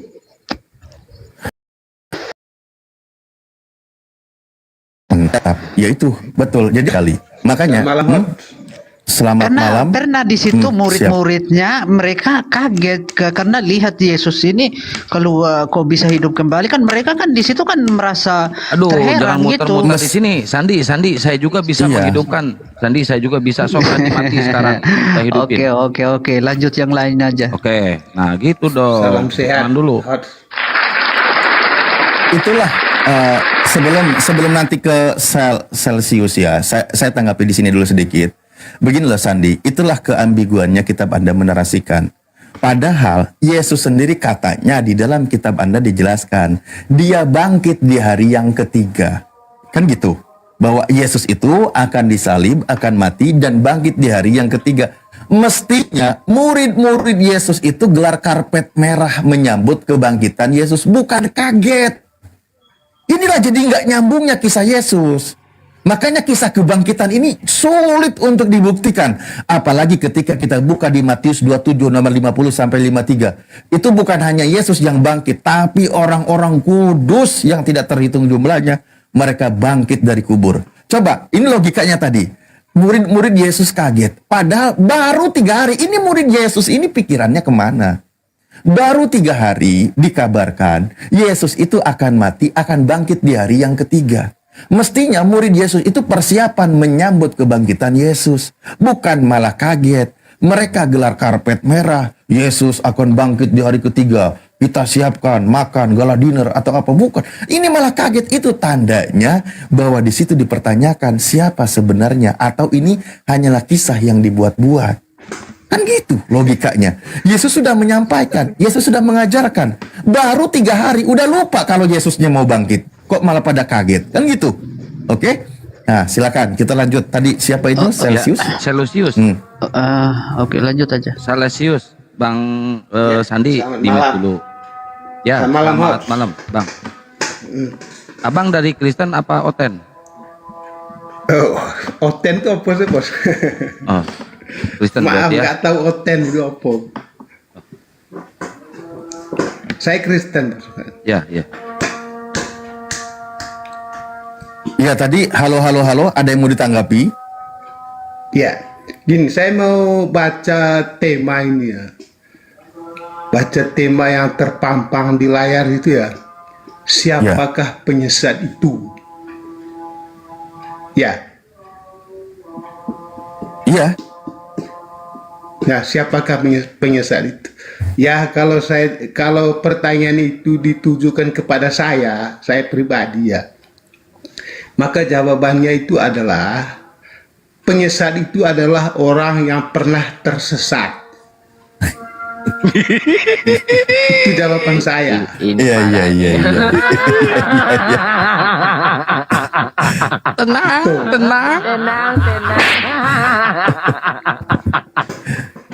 Jadi gini, penyesat Bang, itu coba adalah orang yang pernah tersesat. Bang Celsius, kita katakanlah di sini ada 45 derajat Celsius ya. Di sini bisa nggak kita katakan bahwa penyesat itu kita katakan sebagai antikris, atau pengajarannya itu berlawanan dengan ajaran Yesus yang asli, yang diutus untuk Bani Israel? Kira-kira setuju nggak? Kalau setuju itu ya nggak? dirubah temanya. Sebentar dulu, ini makanya kita jangan merubah tema, ini kita bahas lebih lanjut. Enggak, ini kan pertanyaan toh. Pertanyaannya Bang, ini tema ini saya bikin hasil dari ilham yang saya dapat waktu saya mau ke Damsik. Jangan dirubah. Coba gini ya. Gini, coba saya baca dulu ya. Begini. 1 Yohanes 2 nomor 18. Perikopnya antikristus. Bunyinya, anak-anakku, waktu ini adalah waktu yang terakhir. Dan seperti yang telah kamu dengar, seorang antikristus akan datang. Sekarang telah bangkit banyak antikristus. Itulah tandanya bahwa waktu ini benar-benar adalah waktu yang terakhir. Pengajaran antikristus berarti sama saja dengan pengajaran sesat. Anda setuju atau sepakat, Bang, di sini?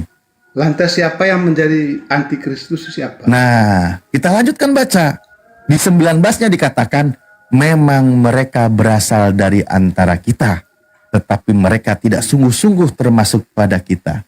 Sebab jika mereka sungguh-sungguh termasuk pada kita, niscaya mereka tetap bersama-sama dengan kita. Tetapi menjadi nyata bahwa tidak semua mereka sungguh-sungguh termasuk pada kita. Pengajaran sesat, pengajar antikristus itu berasal dari antara kita. Itu katanya, kitab Anda maksudnya. Dalam artian di dalam internal itu sendiri. Dia siapa dia? Oke? Nah, enggak ini bunyi ayatnya disepakati dulu. Ini ayat yang tertulis. Ya, antikristus ya, siapa? Anda setuju? Oke. Enggak, Nah, saya tanya dulu sekarang Anda. jelas. Saya tanya dulu Anda. Saya tanya Anda. Pelan-pelan, jangan main loncat siapa? seperti ajaran gereja, tiba-tiba main doktrin kelar urusan. Enggak, bukan. saya tanya Makanya itu loh, kita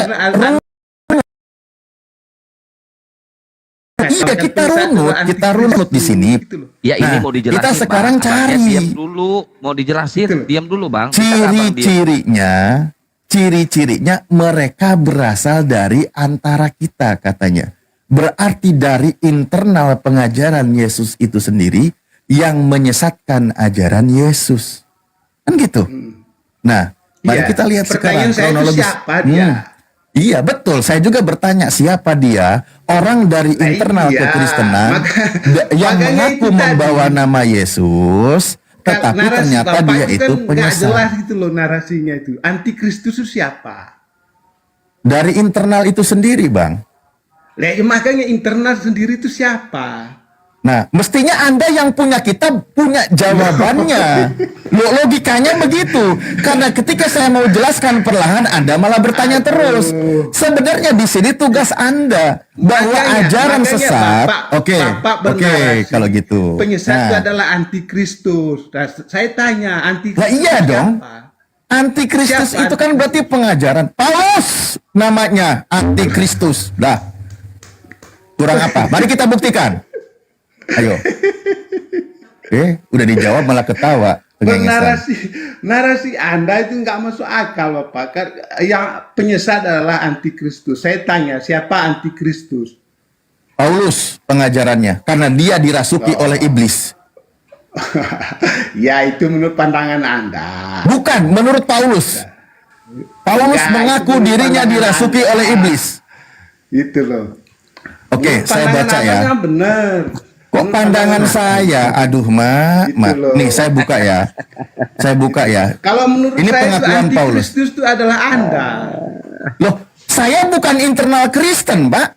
Kenapa nuduh ke kami? Anda yang antikristus itu. Halo, selamat Di malam. situ dikatakan, ketika tadi Anda malam. mempertanyakan disuruh berpikir, Anda nggak mau langsung suruh menyebut yang nama, Kristen satu-satu makanya tanggung langsung jawab aja saya Toyota. sebut nama sebagai bahan edukasi, sebagai bahan sebuah pembahasan, oke? Tadi dikatakan mereka berasal dari antara kita, dari internal pengajaran itu sendiri yang akan menyesatkan banyak orang. Makanya kan Yesus mewanti-wanti, waspadalah Benar, terhadap memang. penyesat, nabi palsu. Benar. Mereka akan Benar, Bapak. menyesatkan Saya ingin banyak menjelaskan, orang. Bapak, ya. Nggak usah, Anda nggak usah menjelaskan, Anda nggak ada ilmu. Nah sekarang pengakuan Paulus, kalau dirinya dirasuki oleh iblis, Anda setuju atau tidak? Celsius, gua paling gak suka loh. Orang lagi diskusi ketawa ketiwi, gua gak suka loh. Mending kalau Bisa berilmu. Bisa nggak lu fokus? Enggak, masalahnya kan kamu menarasikan diri kamu sendiri tanpa data. Loh, saya lagi pakai data, justru dia ketawa ketiwi nggak jelas. Loh, Dan saya tanya, oke, Celsius di bawah aja dulu. Celsius nggak ada ilmu, di bawah dulu aja. Nih, yang Kristen tolong jawab. Yang Kristen tolong jawab. Masuk setan, kemasukan setan bukan hanya Paulus. Ada yang kena apa Yesus juga yang kemasukan setan. Sihir Makanya- itu kan dari iblis juga. Nih, kita buka ya. Kita buka. Pedoman dengan situ saudara-saudara. Kita buka. Nih, di sini dibahas. Nih Apa kita yang buka dibuka? ya. Nih. Kata Paulus nih, dan supaya aku jangan meninggikan diri karena pernyataan-pernyataan yang luar biasa itu. Ini dikatakan oleh dia nih ya. Maka aku diberi suatu duri dalam dagingku, yaitu seorang utusan iblis untuk mengocoh aku supaya aku jangan meninggikan diri. Paulus mengaku dirinya ada duri dalam daging, yang di situ adalah dalam penjelasannya sebagai iblis, dan di situ ada utusan iblis di dalam diri Paulus. Anda setuju nggak? Paulus dikocok iblis. Ya dia dimasukkan di pengaruh iblis itu. Paulus dikocok iblis. Sebentar, makanya istilahnya dia harus kuat menghadapi itu yang mempengaruhi dia, saudara-saudara. Makanya artinya ketika dia menulis surat, ketika dia menulis surat-surat, dia tidak lepas dari pengaruh iblis. Ini pengakuannya loh. Bukan pengaruh iblis, dia dipengaruhi iblis. Dia memberikan kebenaran firman Tuhan tentang kebenaran Yesus, tapi dipengaruhi oleh iblis-iblis yang dari luar. Itu maksudnya itu. Ada di dalam daging. Nih, sampai dia berkata tentang hal itu, aku sudah 3 kali berseru kepada Tuhan. supaya utusan iblis itu mundur daripadaku. Doa dia agar iblis mundur dikabulkan Tuhan nggak? Sampai 3 kali. Tidak dikabulkan oleh Tuhan. Dibiarkan iblis bersemayam di dalam Paulus. Artinya Paulus menulis surat ini tidak lepas dari pengaruh iblis, betul? Nggak ada. Dia menulis surat Oh, nggak ada.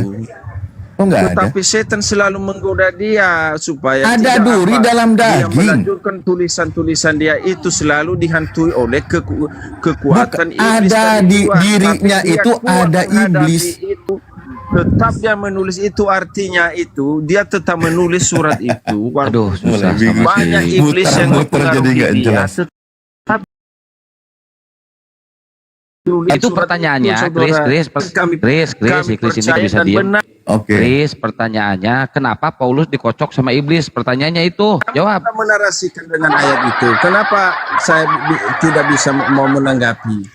Ya udah Kan jawab saya dulu diam tuh. tadi. Bukan tidak bisa Apa yang saya menanggapi.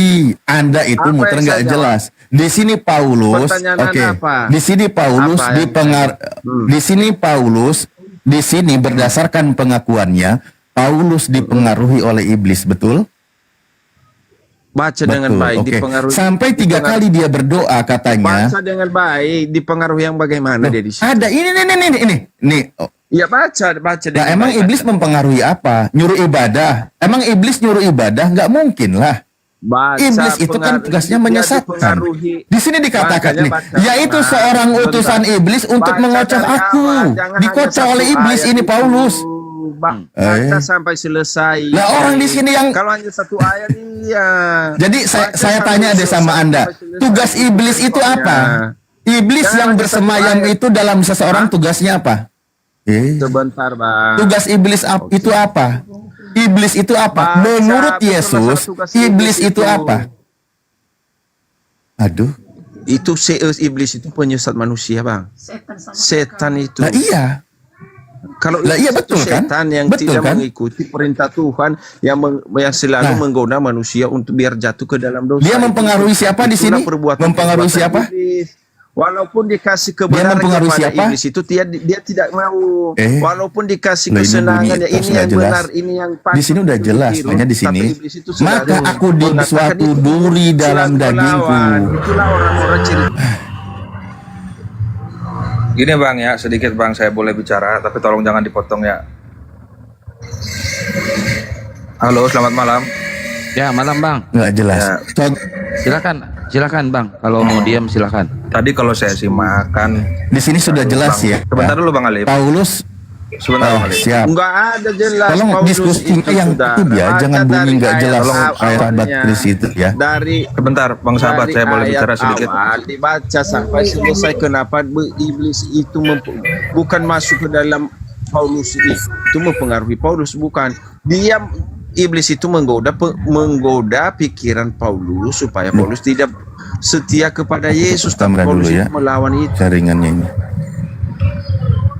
Begini Bang ya, Bang Alif. Jadi kalau kita mau berbicara kisah Paulus, nah tadi saya simak kata Bang Alif tadi bilang siapa penyesat di dalam internal Kristus, betul kan? Ya. Ya. Cek. Oke. Nah, saya betulkan sebelum Paulus mengikuti Yesus, dia itu memang ibaratnya mengajarkan ajaran Yesus secara tidak benar. Dia itu masuk dalam internal Kristus, pura-pura jadi Kristus, mengikuti Kristus. Oke. Kita pelan-pelan Bang. Sebentar dulu Bang Ali, biar saya selesaikan dulu. Nah, dia mengajari orang-orang pada zaman itu secara tidak benar tentang ajaran Kristus. Kalau kita keripik singkong, lu bisa diam dulu nggak, sahabat Kris? Kalau bisa kita diam, lu orang lagi ngomong. Kalau kita ke bawah zaman sekarang, kejang-kejang kalau bawa ke dikasih zaman sekarang sebenarnya Bang. ada contohnya. Itu tuh lagi ngobrol sama kita. Seperti yang saya ragukan ini ya.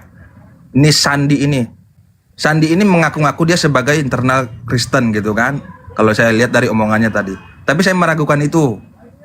Karena dari omong-omongannya dia tidak seperti Kristen pada umumnya.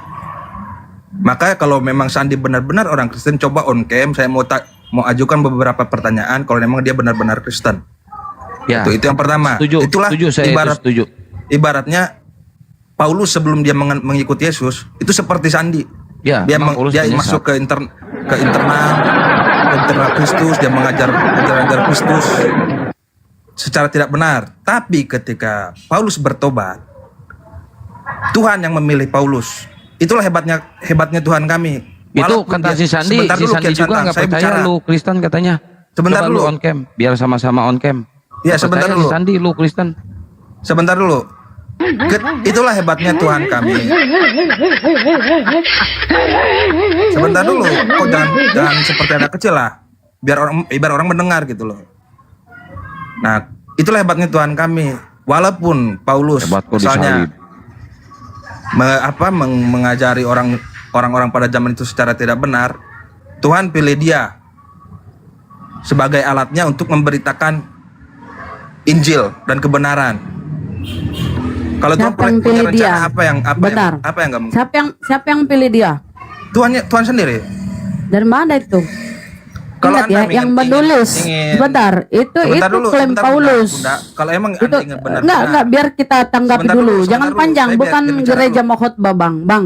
Kalau Anda Udah kita emang- paham, udah kita Sebentar paham dulu. itu. Udah kita Sebentar paham dulu, nih, saya ketika kasih tahu nanti ya. saya sudah selesai, silakan Yang Anda bicara. menulis kisah sebentar, kita tanggapi dulu. Kau bilang Sebentar dulu. kau bilang. Biar saya Loh, selesaikan dulu bicara. Kalau Anda memang Kenapa ingin sih? berdiskusi dengan sehat, biarkan saya selesai bicara. Anda sudah banyak di sini orang kan gitu. Benar-benar memahami kisah Paulus. Seakan-akan saya lihat ini ya, teman-teman dari Muslim ini kan memframing bahwa Paulus ini orang yang tidak benar.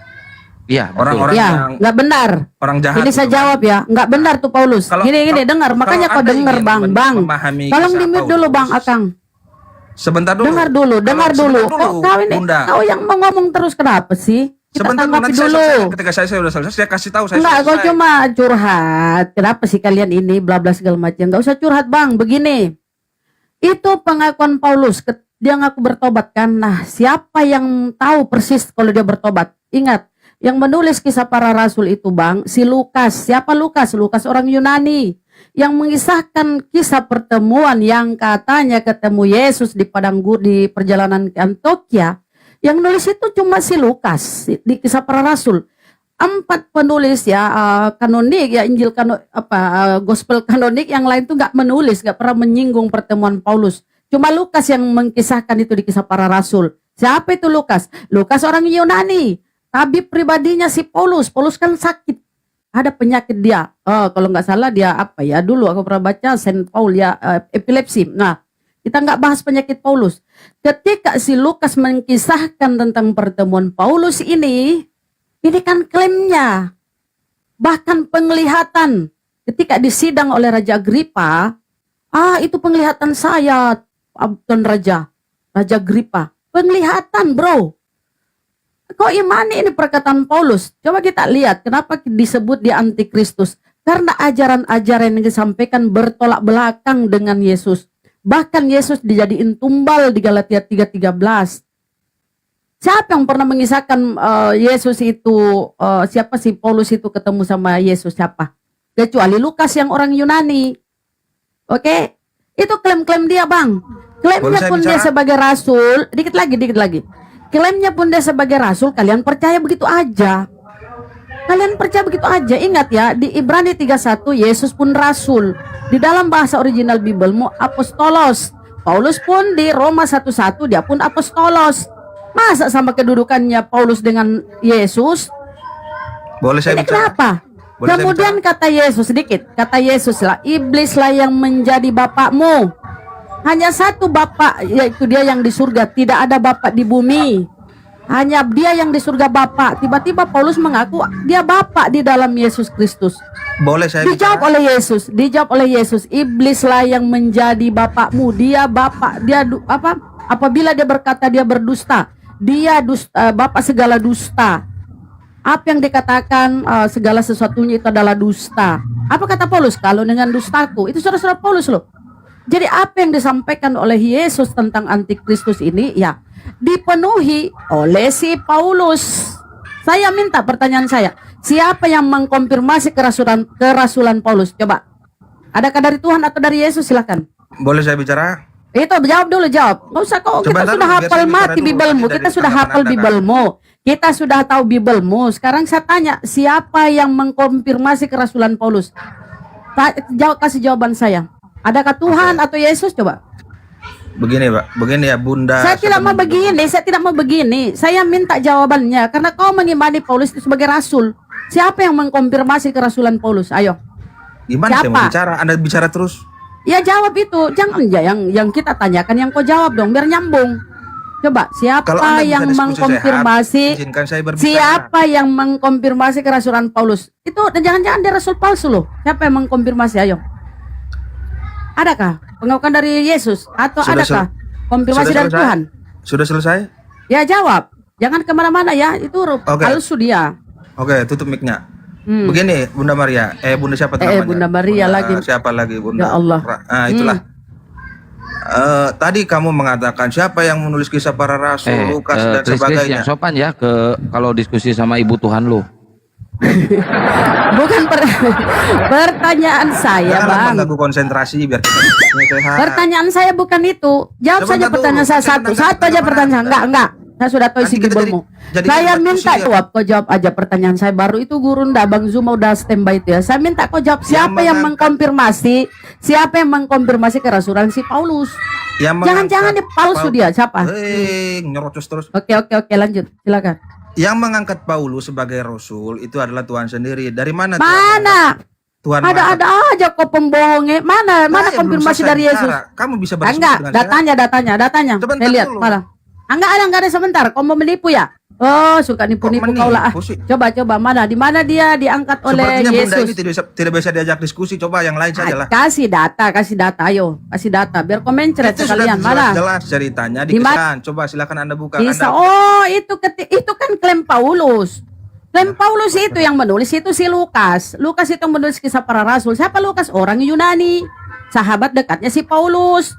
Kerjasama dia membodohi kalian. Sekarang mana dari Tuhan, dari sekarang kan masalah Anda percaya atau tidak. Saya tidak memaksa Anda untuk percaya. Ya berarti kalau begitu kau cuma iman buta, cuma dogma doktrin, nggak tahu kau cari konfirmasi dari Yesus. Konfirmasi dari Yesus, misalnya di Matius, misalnya di Yohanes, konfirmasi dari Yesus gitu loh. Jangan tulisan si Lukas itu yang nggak jelas orang Yunani kok. Silakan Anda bicara sudah. Ya mana konfirmasi dari Yesus tentang kerasulan Paulus? Karena kau ini lebih mengimani kata-kata si Paulus, Rasul Paulus, kau lebih imani daripada perkataan Yesus. Dengar kata Yesus ya di Matius 11:25, aku bersyukur kepadamu Bapa Tuhan langit dan bumi. Jadi Bapa atau Allah adalah Tuhan langit dan bumi, bukan Yesus. Sementara Paulus berkata hanya ada satu Bapa dan satu Tuhan. Paulus memisahkan antara Bapa dengan Tuhan. Ajaran Yesus tidak. Di Markus Yesus berkata, hukum terutama ialah dengarlah orang Israel, Tuhan Allah kita, Tuhan itu Esa. Datang si Paulus penyesat ini yang kau akui kerasulannya. Makanya saya minta legalitas kerasulan Paulus. Silakan, dari mana? Sudah. Dari Yesus. Sudah. Coba. Boleh saya bicara? Tolong jangan dipotong ya. Saya mohon tolong jangan dipotong. Saya potong kalau kau bohong, gak ada datanya, coba. Ya kalau gitu kita nggak bisa diskusi lah. Tolong yang kita minta kasih data lah. Gitu. Coba datanya mana itu? Konfirmasi dari Yesus tentang kerasulan Paulus. Coba. Tolong jangan dipotong. Kau bodohi Paulus, kau ditipu Paulus. Iya, tolong jangan dipotong. Saya mau bicara, Anda jangan motong gitu loh. Enggak, kau harus jawab ya, pakai dalil ya. Konfirmasi dari Tuhan tentang kerasulan Paulus. Saya akan jawab pakai dalil, pakai data. Oke. Anda berhenti dulu berbicara, jangan berbicara ketika saya berbicara. Coba, datanya di mana? Oke, gini ya. Pertama, saya tidak memaksa Anda percaya atau tidak tentang kisah Paulus. Itu yang pertama. Yang kedua, Anda tadi menanyakan kepada saya, menuntut kepada saya jawab pakai data. Saya memberikan data kisah para rasul 9. Terus Anda berbicara tentang kisah para rasul ini bukan itu apa? Itu kisah, itu bukan perkataan Yesus. Lari dia, kemana tuh? Kena pelanggaran, bukan lari. Gimana? Kena pelanggaran. Lanjut lagi tadi. Oke, saya teruskan ya sedikit Bang ya. Jadi tadi kan si apa itu namanya Bunda itu kan menuntut data. Saya yang pertama yang saya tegaskan, saya tidak memaksa teman-teman dari Muslim ini percaya atau tidak. Tapi ketika menuntut data, saya kasihkan data Kisah Para Rasul 9. Kalau masalah siapa yang nulis, nanti kita itu debatnya lompat lagi. Jadi panjang. Kisah 9 nomor berapa? Nomor 5 pertemuan Paulus dengan Yesus. Sebentar dulu, biar saya tegaskan dulu. Kalau kita nanti berbicara siapa yang nulis ini, siapa yang nulis ini, saya akui saya bukan yang alumni sekolah teologi. Saya belum mengerti saat sampai ke situ. Oh ya salah dong kalau Sebentar kayak gitu dulu, Kian saya Santa. aja Sebentar dulu, dosen Kian Santa. S7. Sebentar dulu Kian Santa. Tapi yang saya imani kan Bible. Itu yang saya imani. Anda menuntut data, saya kasih data Kisah Para Rasul 9. Silakan Anda baca. Di situ lengkap kita tentang Paulus. Sudah itu saja. Ya, pertemuan intinya. Paulus ya. Pertemuan Paulus dengan Yesus kan. Itulah data Kisah yang Anda Paulus. maksudkan di situ. Aku malah kebuka lagi kamera. KPR 9 nomor 5 kan, kisah pertemuan Paulus dengan Yesus kan gitu. Pengakuannya di situ kan. Nah, oke, baik. Itu kan sebuah penggenapan. Kalau kita lihat memang pembuktian ayat itu harus ada. Karena itu adalah sebuah penggenapan dari ucapan yang disampaikan oleh Yesus sebelum dia terangkat ke langit. Contoh di Matius 24 22, 23, 24 ketika dia berkata, jika orang berkata kepadamu, lihat Mesias ada di sini, Mesias ada di sana, jangan kamu percaya. Kalau ada yang mengaku bertemu dengan Mesias atau dengan Yesus, sebelum Yesus terangkat ke langit, dia berpesan, jangan percaya, betul? Kan begitu? Bener nggak? Itu nanti